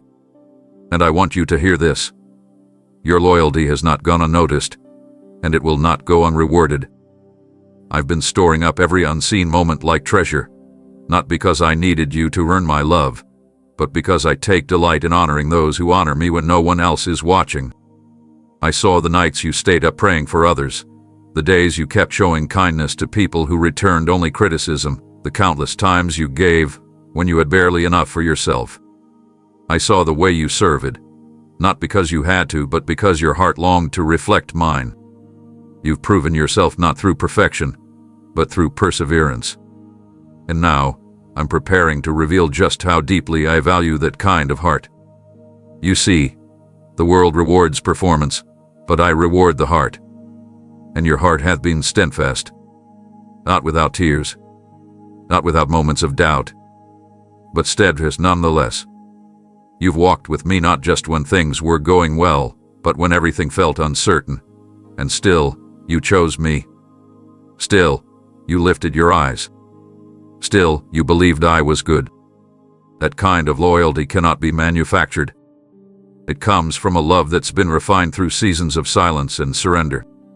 And I'm here to tell you that your season of sowing in secret is coming into harvest. Not because you demanded it, but because you've remained rooted when storms came. You didn't curse me when it got hard. You leaned deeper. And now I'm pouring back into you, not just with blessings, but with clarity, strength, and joy that can't be shaken. I'm going to place you in rooms where the favor on your life will speak before you even say a word, not to elevate your name, but to glorify mine through your testimony. Your loyalty wasn't a waste. It was the foundation for legacy. I will use your story to inspire others to stay faithful even when they feel forgotten. Because you proved that love is more than words, it's endurance. You've carried that endurance with quiet dignity, and now I will crown it with open favor. You didn't need validation to stay loyal, and that's why I'm validating you myself. Not with temporary attention, but with permanent alignment. The world may have missed it, but I saw it all. And now, I'm getting ready to honor it in ways that only I can. You've lost more than you've spoken about, not just material things, but parts of yourself you never thought would go missing. Dreams that dimmed without warning, relationships that crumbled under pressure, time you can't get back, energy drained by disappointments that came one after another. There were seasons where it felt like every step forward was met with another setback, like progress was a fragile thing that slipped away the moment you reached for it. But I've been keeping track, not just of what was taken from you, but of how you responded. You didn't grow bitter, even when betrayal stung. You didn't give up, even when the weight of loss felt unbearable. You pressed on, not always with strength but with faith. And that faith is why this season is shifting. I'm not just healing the surface. I'm reaching into the deepest layers of what was robbed, and I'm restoring it piece by piece, not to what it was, but to what it always should have become. Restoration in my hands doesn't mean a return to the past. It means elevation beyond what was possible before. I'm not patching up broken dreams. I'm releasing new ones, built on foundations tested by fire. The enemy thought he could silence you through loss, through weariness, through delay. But what he didn't expect was that I would use every stolen moment as seed for a harvest that hell can't touch. You may not see it yet, but restoration has already begun. It's in the doors that are reopening without your effort. It's in the opportunity surfacing where once there was only rejection. It's in the inner strength rising where there used to be confusion. I'm reviving the confidence that once felt shattered. I'm restoring the hope that used to live in your voice before life tried to quiet it. What the enemy shattered, I'm remaking in glory. And not just slowly, but suddenly. Don't measure this next move by how long the pain lasted. I don't operate according to loss. I move in fullness. And when I restore, I don't just return what was lost, I multiply it. I bring back joy stronger than before. I breathe new life into the parts of you that you thought would never come back. I write the story where the enemy tried to put a period. Every stolen moment, every stripped joy, every hijacked opportunity, I sow it all. I didn't ignore the theft. I prepared the comeback. And it's beginning now. What once was barren will now bear fruit. What felt forgotten will now overflow. I am breathing revival into dead places, not just in your circumstances, but in your heart. You've gotten used to functioning with pieces missing, but I'm returning wholeness. You've accepted certain losses as permanent, but I'm rewriting what's possible. Restoration is not a concept for later, it's a promise for now. You'll begin to feel it in the peace that returns before the breakthrough even appears. You'll sense it in the clarity that settles in your thoughts. You will see it in the unexpected favor that starts to surround your daily steps, and you won't have to strive to earn it. This isn't compensation. This is inheritance. You've endured. You've remained. And now, I respond. Not because you demanded it, but because your posture has been aligned with heaven. I restore to the faithful. I pour into the surrendered. I release double to those who didn't turn back when it all fell apart.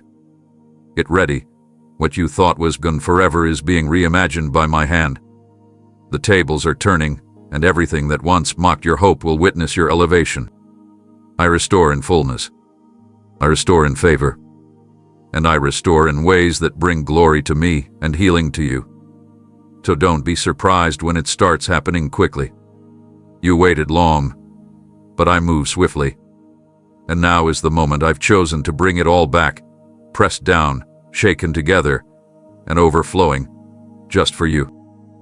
There's a weight you've been carrying that I never asked you to hold, the kind that disguises itself as responsibility, but beneath the surface, it's regret. You've replayed moments you wish you could change, words you wish you never said, choices you wish you made differently. It's as if your mind presses rewind over and over again, locking you in a loop that keeps stealing your joy and stifling your peace. I see how it lingers, that low ache of remorse that flares up without warning. You smile on the outside, but inside, you still believe you're being punished for what's behind you. But I didn't call you to live in a courtroom of shame. I called you to walk in freedom. What you've been dragging into every new chapter, that inner script of I should have known better, I messed up too badly, I don't deserve this, it's not truth. It's bondage. And I came to break it. You've repented. You've learned. You've wept over it. But instead of receiving the mercy I've poured out, you've built a prison out of what you were meant to leave behind. The guilt you're clinging to has become a thief, stealing the beauty of this present moment and convincing you that every good thing must be temporary. But I don't love conditionally. I don't bless based on flawless history. I look at your heart, and I see a soul that longs to make things right, that never wanted to cause pain, that would go back and fix it all if that were possible. But it's not. And that's why I covered it. That's why I nailed it to a cross you will never have to climb. I didn't overlook your failure. I overcame it. I didn't pretend it didn't matter. I transform its meaning. You're not living with a permanent stain. You're living under a finished redemption. What the enemy has tried to weaponize against you, I've already disarmed. But every time you allow guilt to speak louder than grace, you turn down the volume of my voice. And I want you to hear me now. You are not defined by your lowest moment. You are not the sum of your mistakes. You are not disqualified. You are not unwanted. You are not stained. You are cleansed. You are chosen. You are mine. And nothing you've done has changed my heart toward you. I'm not holding your past against you. You are. And I'm asking you to release it before it robs any more of your future. You've grown because of what you went through. You've become wiser, softer, more aware. That season broke things off of you that couldn't be removed any other way. So instead of mourning who you were, rejoice in who you're becoming. I don't expect perfection. I expect honesty. And you've been honest. You've been humble. You've been willing to grow. That's all I ever asked. So now, let go. Not because the memory disappears, but because it no longer controls you. Let go, because you can't embrace what I'm placing in your hands if both arms are wrapped around shame. Let go, because freedom was purchased for you, and I won't watch you keep living like a prisoner when the cell door has already been opened.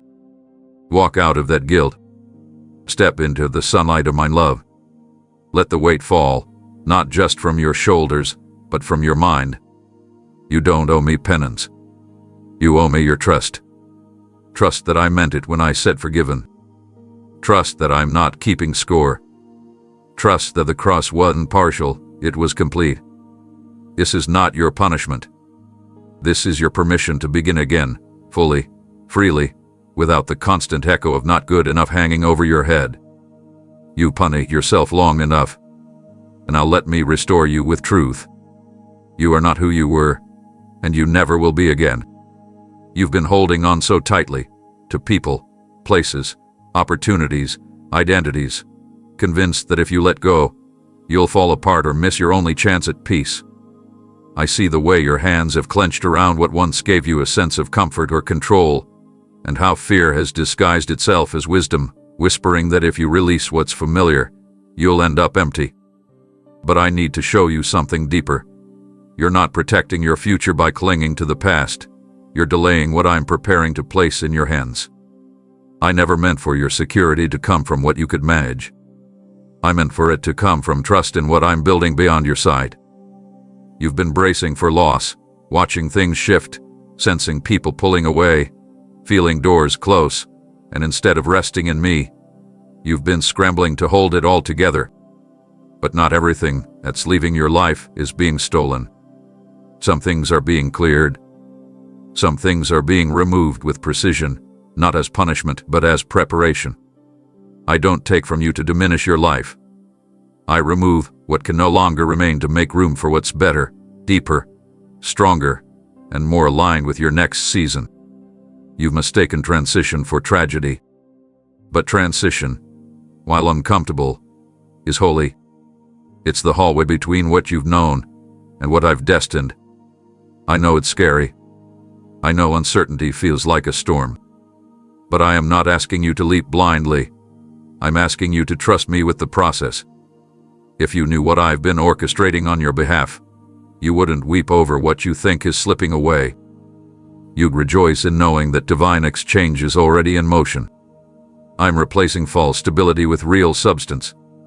I'm removing attachments that were draining you, not developing you. I'm shifting your circle so you can breathe freely without constantly shrinking to fit in. I'm opening paths that don't require you to compromise your peace to succeed. And yes, some of these shifts will feel like loss, because you've given your heart to what I only meant to be temporary. But once you see what I've planned, once you step into what's next, you'll understand that what you feared losing was never meant to define you. It was meant to develop you. And now that it's done its job, it's time to release it. I know you've prayed for blessings. I know you've asked for clarity. But what you didn't realize is that some answers require empty hands. You can't receive with fists full of what you've outgrown. You can't carry new assignments while weighed down by old alignments. I am not just giving you more. I'm giving you different. A kind of provision that isn't just about success but about peace. A kind of relationship that doesn't just fill a void but calls out the best in you. A kind of joy that doesn't depend on circumstances but flows from a place of alignment with me. So don't be afraid of what's leaving. Don't let grief speak louder than grace. I'm not subtracting your value. I'm multiplying your impact. I'm not removing your identity. I'm refining it. There are doors you've prayed to walk through, and I've said yes, but before you enter, I must strip away what cannot cross with you. What you're afraid to lose, I've already accounted for. What you think you can't live without, I've already prepared something greater in its place. I don't let go of what I love, and I love you too much to let you settle. So trust me in this unwrapping. Trust me in the releasing. Because when your hands finally open, what I place inside will be so much more than you thought possible. Not just more in quantity, but more in depth, more in peace, more in lasting beauty. You're not stepping into lack. You're stepping into abundance, the kind that begins with surrender and ends in glory. You may not know it, but your life has been speaking even in silence. There are people observing your resilience, studying your reactions, quietly watching how you navigate seasons where others would have collapsed. You've been under a spotlight you didn't ask for, not for fame, but for faithfulness. Some are waiting to see you fail, thinking your past disqualifies you from rising again. Others are secretly inspired, though they've never said it out loud. And then there are those I've assigned to your journey, witnesses to what I'm about to do through you. This next move I'm orchestrating isn't just about your healing, your breakthrough, or your restoration. It's about making a statement that those who trust in me will never be put to shame.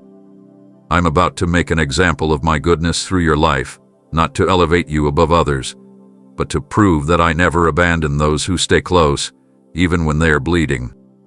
Your comeback won't be loud at first. It will begin in quiet strength, and open doors that no one expected, in favor that flows without explanation, in solutions that arrive faster than your fears. And the ones who have been watching, the ones who questioned your endurance, they'll see that you were never down because you were defeated, only hidden while I refined you. The pressure wasn't to break you, it was to prepare you for a public redemption. I've watched how you held back tears and still chose to show up. I've seen you push through rejection without losing compassion. I've noticed how you stayed true to your values, even when compromise offered quicker results. And now, I'm taking the seeds you've planted in pain and watering them with promise. Your character has been proven in silence. Now I will reward you in sight. Those who misunderstood your silence will soon understand your strength. Those who laughed when you lost will stand amazed when they see what I place in your hands. Not because you need to prove them wrong, but because I am proving myself faithful. You didn't retaliate. You didn't shrink. You didn't quit. That's why this turnaround is going to carry weight. It's going to echo beyond your life and reach those who thought they'd never see hope in action. The way you walk back into rooms that once rejected you won't carry arrogance. It will carry undeniable grace. You won't have to announce your healing. It will be evident. You won't need to explain your blessing. It will speak louder than words. And it won't just impact you. It will ripple through everyone connected to your name. Generations will benefit from what you chose not to give up on. The ripple effect of your obedience is wider than you know. And for those who stayed close to watch you fall, I will use your elevation to remind them of mercy. Not to shame them, but to reveal how I vindicate those who remain planted in me. I haven't forgotten what was said about you. I haven't ignored the rooms where your name was dismissed. I'm just choosing to let your fruit do the talking. The proof is coming, and it won't be subtle. It will be undeniable. This comeback will not be about returning to where you were. It will be about rising higher than you've ever been. New levels, fresh vision, deeper peace. You're not going back to reclaim what was lost. You're stepping forward into what couldn't have existed without what you endured. And the best part, you won't have to force it. Just stay aligned. Keep your heart pure. Keep your hands open. I'm doing the heavy lifting. I'm arranging the unveiling. And every single eye that needs to witness your rise is being positioned for that moment. So don't fear the attention. It's not about fame. It's about fulfillment. I'm showing the world what it looks like when I restore someone who refused to stop believing, even when the lights were off and the room was empty. Your story is about to become proof that I still lift those who trust me, even when everything falls apart. You gave up hope in that area because it seemed final. You knocked, you waited, you prayed, and when nothing moved, you assumed the answer was no. You buried the dream gently, trying not to resent the process, convincing yourself that maybe it just wasn't meant for you. But what you didn't know is that I never denied you. I delayed it for your protection. There were things behind that door that weren't ready yet, things you couldn't see but I could. I wasn't punishing you. I was perfecting the timing. You see, while you were grieving the silence, I was still at work. I didn't forget your request. I didn't abandon your desire. I've simply been preparing everything on both sides of the threshold. And now, it's time. But I'm not just unlocking what was once inaccessible. I'm rebuilding the doorway itself, transforming it so that when you walk through, it will look nothing like what you remembered. You're not returning to a missed opportunity. You're entering into a completely redefined version of what you thought was lost. This isn't a repeat. It's a restoration, redesigned with deeper grace, wider provision, and unexpected beauty. I'm not giving back what was taken in the same shape it left. I'm returning it better, stronger, refined by my wisdom, aligned with your maturity. You were ready for the promise, but the promise wasn't ready for you yet. So I placed a divine pause over it. I allowed time to do its refining work, not just in your surroundings, but inside you. The person who once waited by that door with anxious hope is not the same person who will now walk through it with quiet confidence. You've changed. You've grown. And now, the environment on the other side matches what I've cultivated in your heart. I know how disappointed you felt when it didn't open before. I know you wrestled with confusion, wondering if you missed me, or if you asked for something outside my will. But today I'm telling you, I didn't say no. I said not yet. I didn't slam the door to harm you. I shut it to guard what's sacred. And because you trusted me even when it hurt, I'm rewarding that faith with access at the appointed time. You won't have to push. You won't have to force your way in. I'm swinging it wide. And when you step across the threshold, you'll realize why I made you wait. What's waiting for you now is more than what you prayed for. It's what you would have asked for if you knew everything I knew. I saw what you couldn't. I foresaw the danger of too soon, the burden of premature success, the instability of incomplete preparation. And because I love you, I didn't let you walk into something that wasn't yet worthy of you. But now both you and the door are ready. And this time, nothing will delay you. No sabotage, no insecurity, no misalignment. I've cleared the way. You're not walking back into something, you're walking into fulfillment. This opening isn't just symbolic, it's strategic. It leads to rooms where your name has already been planted, to platforms you didn't have to chase, to favor that fits you without distortion. You won't have to compromise your identity to fit in. You won't have to shrink to stay accepted. This door has been measured to your stature, molded to your character, and timed with divine intelligence. And as you step through, I will go with you. I will shield you from distractions. I will open every room you're meant to enter. And I will close behind you every entrance the enemy used before to drain your strength. You won't have to look over your shoulder anymore. You won't need to worry that it's all going to slip away again. This door isn't just open, it's secured by my promise. And once you're inside, you'll see clearly what I was doing all along. I wasn't taking it from you. I was preparing it for you. And now, it's yours to walk through, not with hesitation, but with the confidence of one who is fully aligned with my timing, my purpose, and my hand. I know the pressure you felt, the way each passing day seems to whisper that you're behind, that you missed your window, that others have gone further while you're still trying to find your footing. The timeline you set for yourself has been disrupted so many times, and now it feels like you're living in delay. But I need you to release that burden, because the clock you're watching was never the one I designed for you. You're not behind. You're not late. You're not disqualified because things didn't unfold in the order you expected. My timing is never based on speed. It's rooted in sovereignty. I don't rush purpose. I prepare it. I don't measure by calendars or compare your process to others. I operate from eternity, and when I look at you, I see perfect alignment, not missed opportunity. What you call waiting has actually been development. What you've labeled as slow has been sacred. There are things I've been weaving into your foundation that couldn't be rushed, no matter how ready you felt.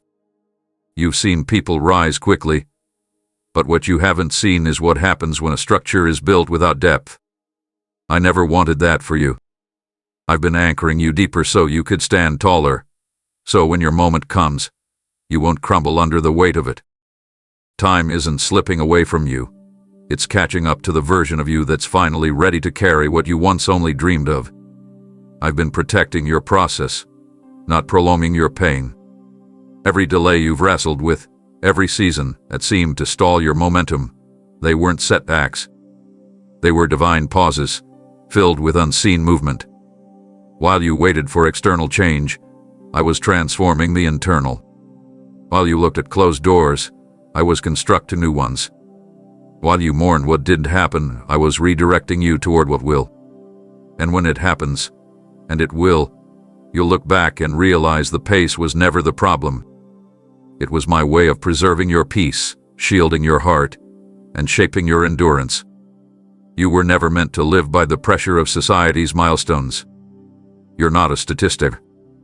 You're a story I'm writing, and no story worth telling is rushed through. There's power in the pacing. There's beauty in the rhythm I've set over your life. And I know it doesn't always feel like progress. I know there have been nights where you questioned whether anything would ever shift. But I haven't forgotten what I spoke over you. My word does not expire. My promises do not wither with time. What I've spoken still stands, and it's closer than you realize. But I need you to stop disqualifying yourself based on age, on years, on failed attempts, on time frames that were never mine to begin with. You are not running out of time. You are being synchronized with purpose.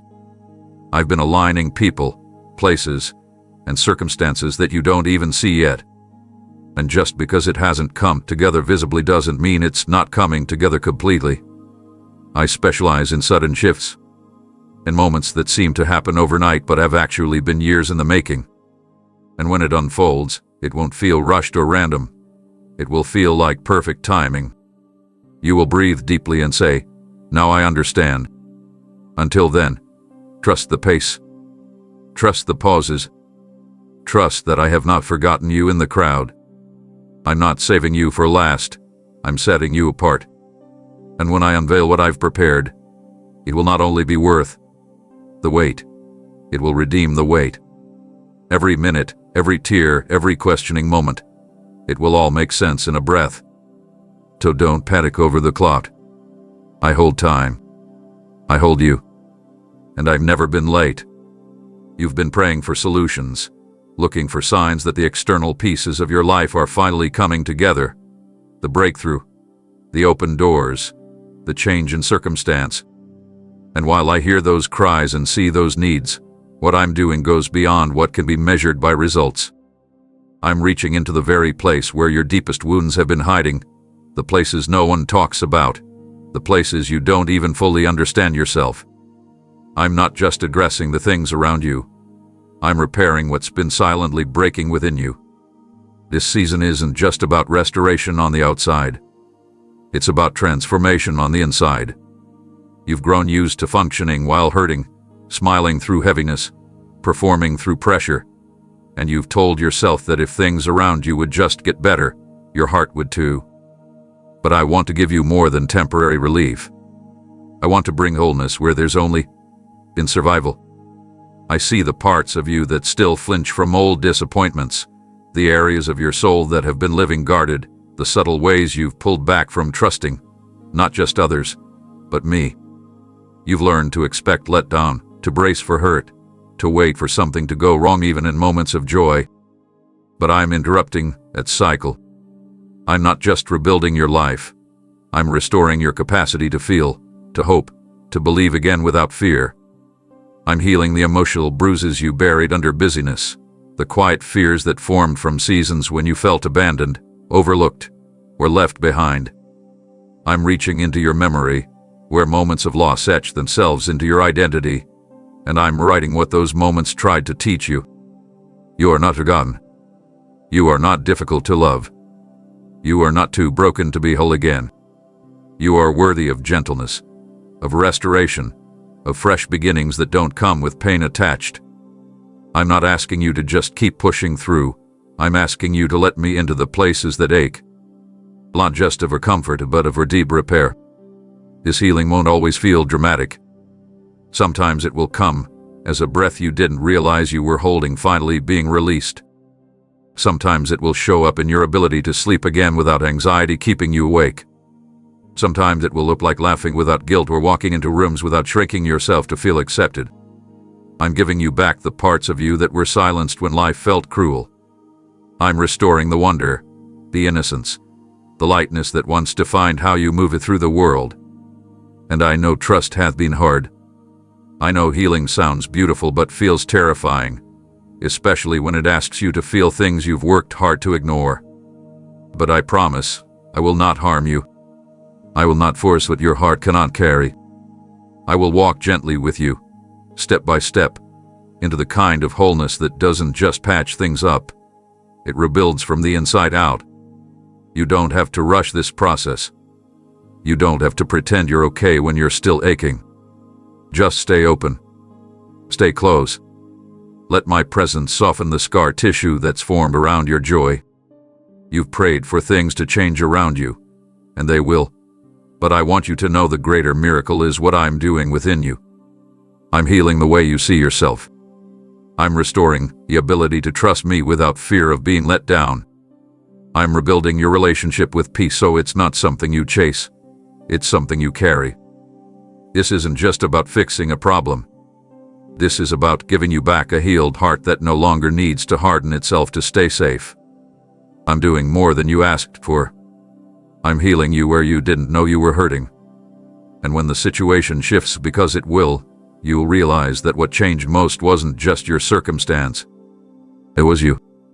Oh, it all free and deeply at rest in me. You stood at the edge of that moment believing it was over.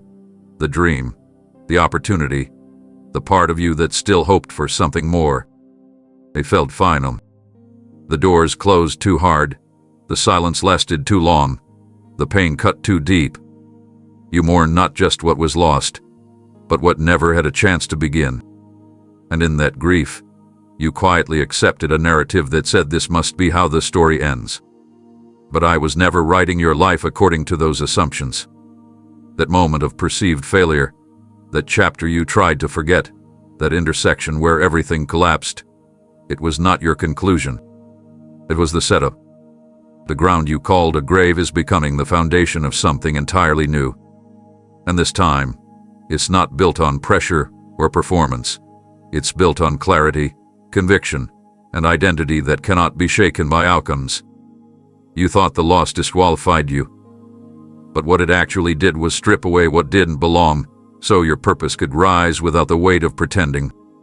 I allowed what you depended on to break not because I wanted to harm you, but because I wanted to free you. You were attaching your worth to things I never intended to sustain you: relationships, achievements, validation. So I let those walls fall so I could build something real, something lasting, something rooted in who I made you to be, not who the world expected you to become. And now, in the aftermath of what you called the end, I'm breathing something fresh into your spirit. You thought it was too late to start over. But with me, there is no such thing. Every ending surrendered to me becomes fertile ground for destiny to take root. I know you still carry traces of what didn't work.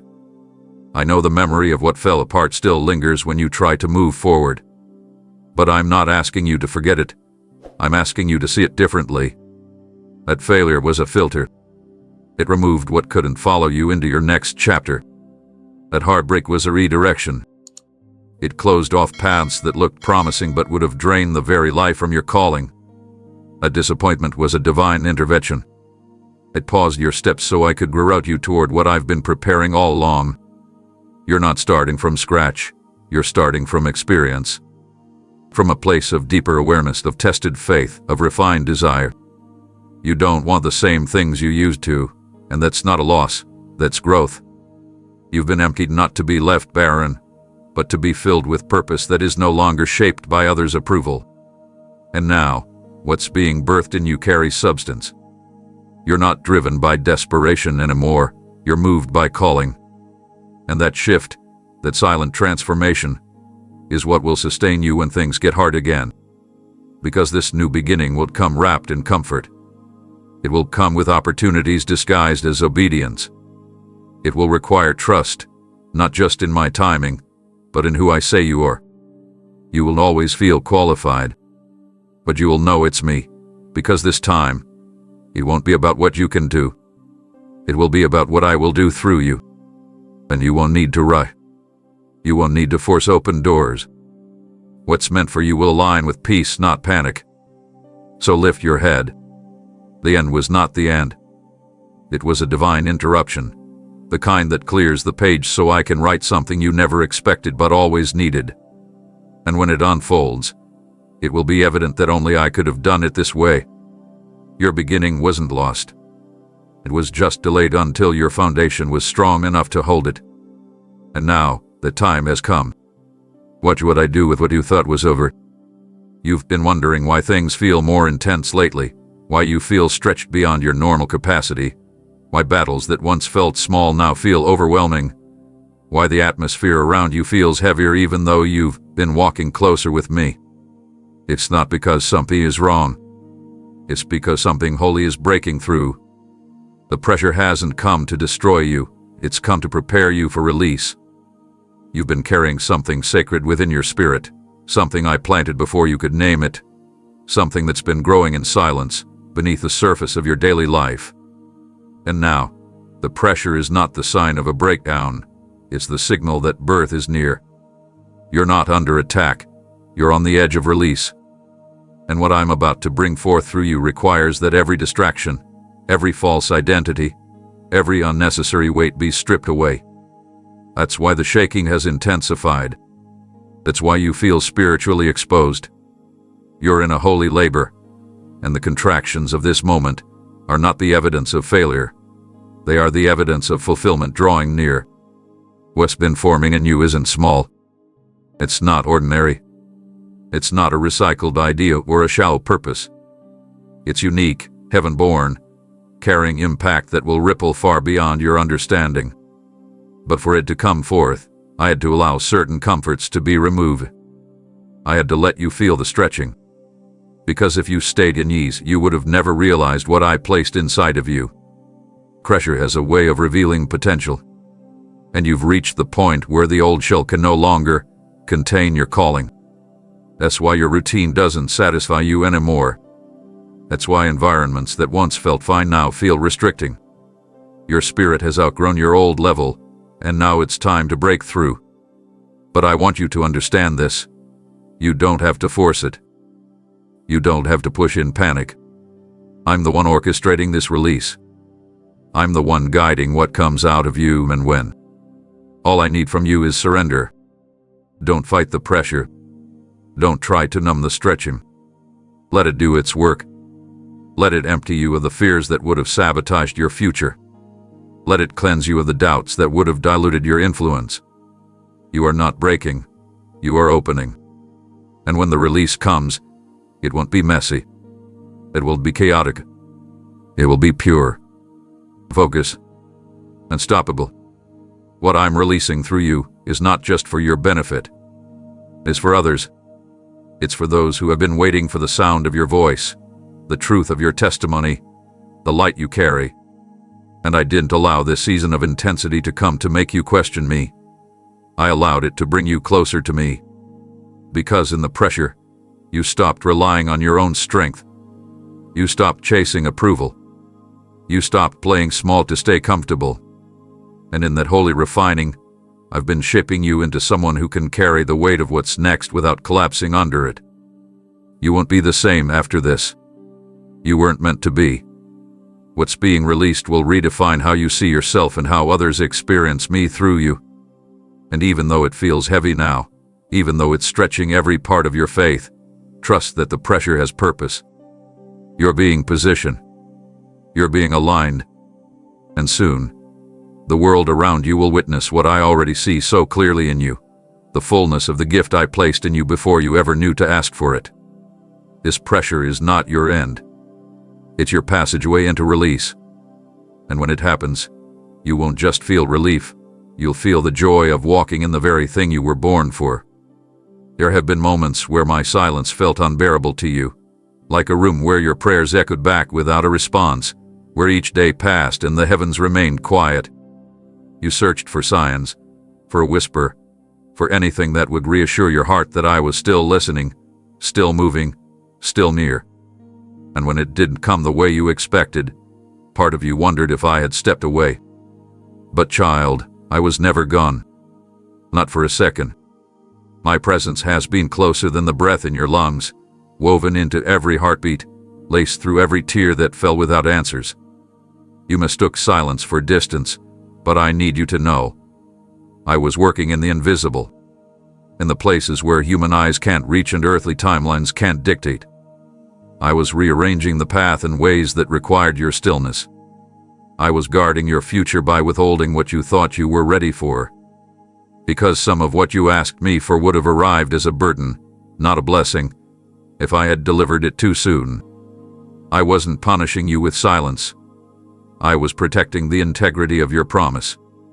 There were details being finalized behind the curtain of your discomfort. I was rerouting conversations, softening hearts, unlocking favor, disarming plans of the enemy, all while you sat in the quiet, thinking nothing was happening. But the silence wasn't a void. It was a signal that I was doing something that required no noise, only trust. And I know that trust has been stretched. I know the silence tempted you to draw your own conclusions, to assume you were being punished or forgotten or bypassed. But I allowed the quiet to show you something deeper than answers, to show you endurance, to draw your faith out of shallow waters, to teach you to stand even when your emotions screamed otherwise. Silence is not the absence of activity. It's often the evidence of something sacred unfolding at a depth you're not meant to monitor. And now, the silence is about to break. But before it does, I want you to look again at the version of yourself that stood through the silence. Do you see how much stronger you are? How your faith isn't dependent on what you feel but on what you believe. It's the kind of foundation that can carry the next thing I'm releasing. Because when the silence lifts and the doors begin to open, you won't be carried by excitement. You'll be anchored by wisdom. And that wisdom was born in the stillness. The discernment you now walk in was refined in the quiet. The clarity you possessed didn't come from activity. It came from proximity, from sitting in what felt like emptiness and discovering that I was the fullness. And what's about to emerge in your life won't require striving. It will come on the wings of alignment. You'll see why the answers didn't come earlier. You will understand why I needed you to wait. Not because you weren't worthy of the answer, but because I was preparing an answer that wouldn't require explanation, only worship. You are about to witness how I make up for what felt like lost time, how I accelerate what seemed delayed. But I couldn't let you step into acceleration without first building endurance. I couldn't let you carry public blessing without first strengthening private faith. And now, with nothing else left to prove, nothing left to earn, nothing left to manipulate, you're finally ready. You know now that my silence is not neglect. It's strategy. It's care. It's me doing the deepest work in the quietest place. And though I may be silent at times in the future, you'll never again doubt my presence. Because now you know, when I say I am with you always, I mean even in the stillness. Especially in the stillness.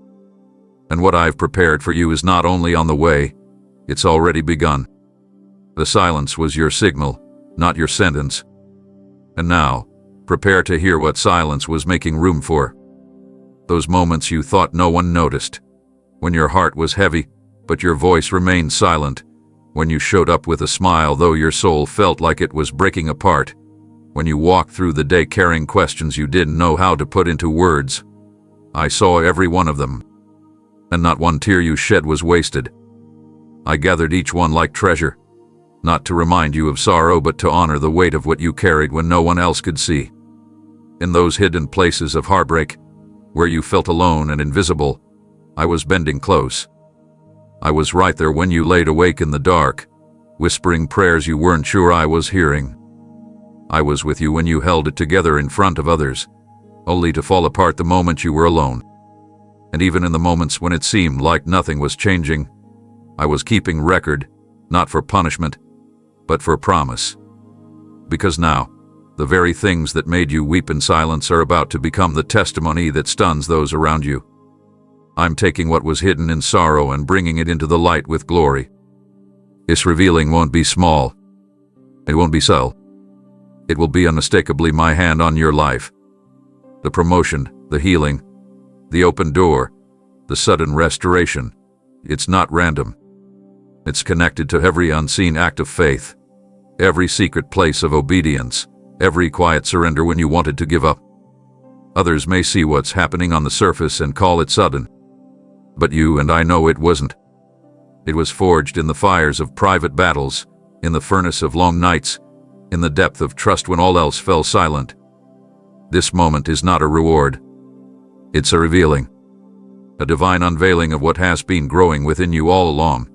The fruit of endurance, the strength of faith, the beauty of a heart that chose to believe when there was nothing visible to hold on to. And here's what's even more powerful. This revealing isn't just about you. It's going to awaken something in others. There are people who watched you struggle, who assumed your silence meant defeat. But when they see what I release in your life, it's going to break chains off of their hearts too.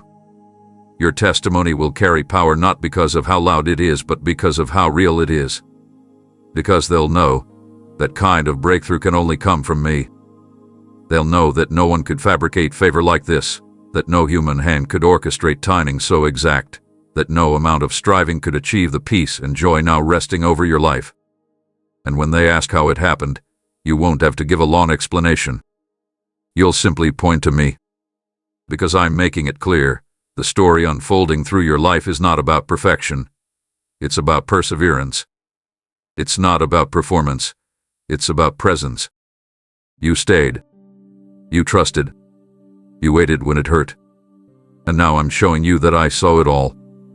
The revealing is not payback, it's fulfillment. It's the manifestation of every word I whispered over you when no one else believed. And yes, it's going to overwhelm you at first. Because for so long, you learned to live without. You became skilled at lowering expectations, at shrinking dreams to avoid more disappointment. But now, I'm removing those limits. I'm teaching you how to receive without guilt, how to walk in blessing without fear, how to embrace joy without waiting for it to be stolen. This is your moment. Not because you earned it, but because you endured. And that endurance has birthed something eternal. So when it unfolds, when the doors open and the favor flows and the promises manifest, remember this: it was always coming. Every tear was watering a future that couldn't be rushed. And now, that future is here. Step into it without apology. Because what I'm revealing is not just about what I did for you. It's about who I've made you to be. You've walked into rooms where you weren't acknowledged, where your presence was treated as ordinary, where your value was either misunderstood or deliberately ignored. You've poured out your best and still been left standing on the sidelines while others received the invitation, the spotlight, the promotion, the recognition. And with each closed door and missed opportunity, something inside you quietly began to wonder if you were ever meant to be seen at all. But I want you to hear me clearly. Their dismissal of you did not delete my appointment for you. The places that overlooked you are not greater than the purpose I placed inside of you. Their failure to notice you has never once altered my plan to elevate you. In fact, I use their rejection as redirection, not to diminish you, but to refine you away from false validation. While they were distracted by appearances, I was working behind the scenes to build something eternal within you. I was preparing your spirit to carry the weight of where I'm about to send you. I didn't need them to see you. I needed you to see me. And now, as you've grown in secret, trusting my voice over their applause, depending on me more than acceptance, you stepped into alignment. Not with popularity, but with purpose. Not with noise, but with anointing. You don't need a crowd to confirm your calling. Because what I've placed in you carries a power that cannot be buried under human opinions. And now, the season has arrived where I am setting the stage. Not a platform of pride, but of purpose. Not a pedestal, but a position where the fullness of what you've carried in silence will be used to shift the atmosphere around you. Those who once saw you as background will witness my hand raise you into a place they never imagined for you. But you won't rise out of spite, you'll rise with humility. Because you'll remember the silence, the shadow seasons, the hidden years. You'll remember that the stage didn't make you. I did. And what makes your elevation different is that you're not trying to prove a point. You're fulfilling one. My point, my promise, my purpose through your life. You don't need to seek revenge through success. You don't need to show them who you are. I will do the revealing. I will do the announcing. And when it happens, there won't be confusion about how you got there, because I will make it evident that this was not the result of human networking, manipulation, or performance.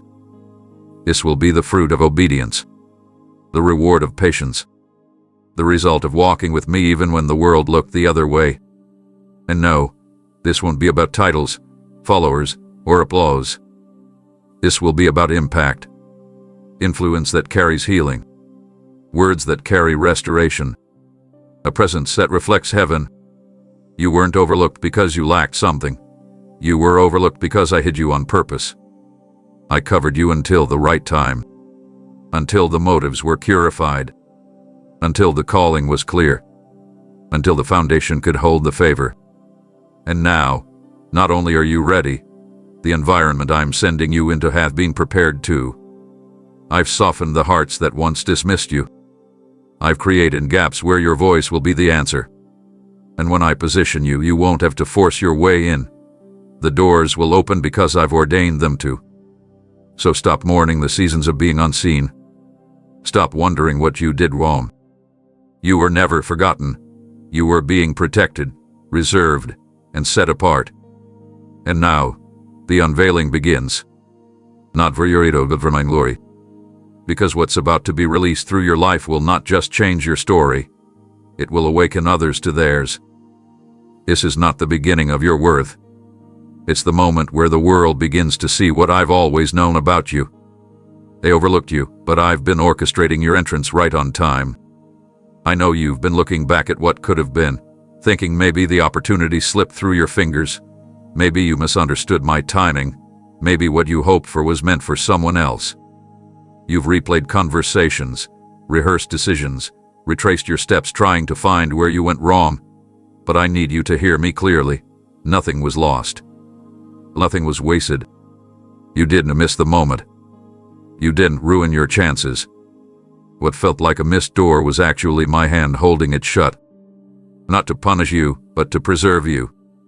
Because what you've been asking me for, that open door, that promise, that release, it's not just about timing. It's about alignment. And while your heart was ready, the environment wasn't. There were still pieces shifting behind the scenes, hearts being softened, details being arranged, obstacles being cleared, all of which you couldn't see and weren't meant to. I never wanted you to step into something too early and carry the weight of making it work without my full backing. So I slowed it down. I hit pause. I delayed the delivery so that when it comes, it won't just show up. It will fit. It won't just be a yes. It will be the right yes. The kind that doesn't leave you drained or guessing or performing to keep it. You see, I don't give halfway answers. I don't release unfinished blessings. And what I'm sending into your life now will come with peace, not pressure. With clarity, not confusion. With grace, not striving. You've grown since the last time the opportunity almost came. You've matured in silence. You surrendered your timeline. You've allowed me to stretch your faith instead of shortcut your journey. And because of that, what's coming next will not feel rushed. It will feel like it was always meant to be there. Because it was. And here's the part you need to understand deeply. Delay is not denial. Delay is where I test trust. Where I remove idols of urgency. Where I refine desires to make sure they're rooted in my will, not fear of falling behind. You don't need to compete. You don't need to compare. You are not behind. You are right on schedule for the divine collision that I've appointed just for you. And even now, while you feel like you're standing still, things are moving. Assignments are shifting. People are being moved into position. Circumstances are being routed. Not because you beg enough, but because I'm faithful to finish what I started. I saw the tears you cried wondering if it was your fault. I watched the ache form in your chest every time someone else received what you were praying for. But I was never ignoring you. I was crafting something that fits you, not just something that fills time. And when it arrives, when the door swings wide and you walk into what has your name written on it, you will understand why I made you wait. Because premature blessings can feel like burdens. But what's about to enter your life will feel like home. It will not drain you. It will restore you. It won't require you to shrink yourself to fit in. It will honor your growth, your capacity, your identity in me. This delay has been a cocoon. And now, you're not emerging as who you were, but as who I always knew you'd become. So stop mourning what you think you missed. Stop doubting your discernment. I was leading you the entire time. Every not yet was a setup for something tailor-made. And now, as you stand on the edge of what's unfolding, I want you to step into it without fear, without guilt, without apology. Because it's yours. It always was. And now, it's right on time. There were people you were certain would be part of the promise. Those you held close, trusted deeply, believed would celebrate your rise and walk beside you into every chapter. You prayed with them, dreamed with them, pictured the future with them, only to feel the sting of their distance when the wilderness came. Their silence when you were struggling. Their absence when you needed covering. Their judgment when all you needed was grace. I know how much that fractured your heart. I know how you blamed yourself, questioning what you did wrong, trying to fix what was never yours to carry. But I want to speak something into your spirit that will bring clarity. It wasn't a mistake. Their exit was necessary. Not because you weren't worthy of their loyalty, but because they weren't aligned with the assignment I've placed on your life. I saw what you couldn't. The conversations that happened when you weren't around. The subtle resentment growing behind polite words. The envy that masqueraded as support. And I couldn't let that travel with you into the next level. You see, elevation requires separation. Not as punishment, but as preparation. The path I've carved out for you is marked by purity, by weight, by destiny, and not everyone is willing to walk at that depth. Some were comfortable with your brokenness, but threatened by your healing. Some loved the version of you that needed them, but couldn't handle the one I was raising up to lead. And so I allowed the distance. I permitted the silence. I closed the doors you kept trying to reopen. Because I needed you to stop defining connection by history and start recognizing alignment by fruit. True covenant won't abandon you in your valley. True partnership won't shrink when your light begins to shine. And I'm not leaving you empty. I'm making space for the ones who will stand with you not just when it's easy, but when the cost is high. People who will cover your name in prayer, not drag it through opinion. People who won't just be present for the miracle, but available for the labor that burns it. And while it may feel like loss now, you'll look back and thank me for the subtraction. Because peace is better than company that confuses your purpose. You don't need people who tolerate your anointing, you need those who protect it. And now that you've learned this, I can trust you with more. Because your discernment has matured. Your eyes have been opened. You're no longer driven by neediness or nostalgia. You're led by wisdom. And the healing I'm releasing in your heart will not just mend the ache. It will reset your expectations. You won't beg for space in rooms that diminish your voice. You won't chase affirmation from those who don't carry my perspective about your worth. I'm surrounding you with divine relationships. Those I've anointed to walk with you, not compete against you. People who aren't impressed by titles but moved by truth. People who see your flaws but still call out your identity in me. This isn't about isolation. It's about sanctification. I'm setting apart your circle because I'm expanding your impact. And impact always requires intimacy with me first, not popularity with the crowd. So bless the ones who left, not because they were right, but because I used them to reveal what you couldn't see. And now lift your head, because what I'm about to do in your life won't be hindered by their absence. If anything, it will be strengthened by it. Because I've cleared the room. I've guarded the space. And what I pour out next will be surrounded by people who carry not just love for you, but reverence for what I'm doing through you. This is sacred, and I will not allow anything toxic to pollute what's holy. The heaviness you carried wasn't because I had turned my back on you. It was because I was crafting something sacred on the inside that required complete surrender. You must read the silence as abandonment, the delay as discipline, the hiddenness as rejection. But all along, I was shaping the character that could carry the weight of what's coming. I wasn't removing my presence. I was removing your dependence on comfort. I wasn't withholding blessing. I was waiting until the foundation could hold what you've been destined to wear. You asked for purpose, but purpose cannot be mass-produced. It is sculpted by fire. The crown you are about to receive didn't come through shortcuts, applause, or ease. It was born in obscurity, in quiet obedience, in invisible acts of trust that no one applauded, but I recorded every one. You felt like you were under pressure because you were, but not to break you, to forge you. You're not fragile anymore. You've walked through what would have broken others and emerged more refined. You've cried with faith. You've bled with conviction. You stood up again, and again even when your strength was gone. That wasn't punishment. That was coronation in process. I was stripping away every counterfeit dependency. I was cleansing your identity from lies that were spoken over you.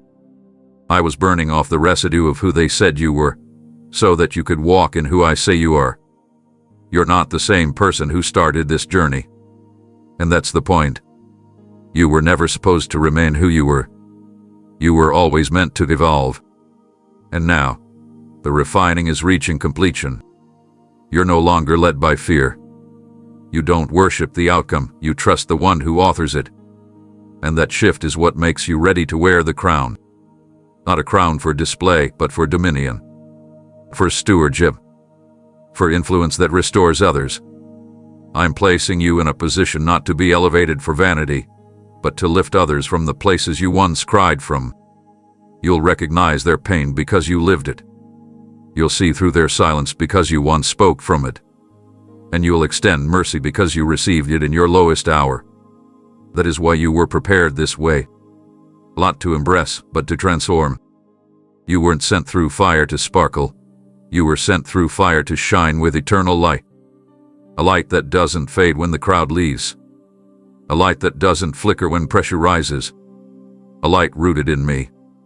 And here's what I need you to grasp. This crown I'm giving you is not fragile. It won't fall off when you're criticized.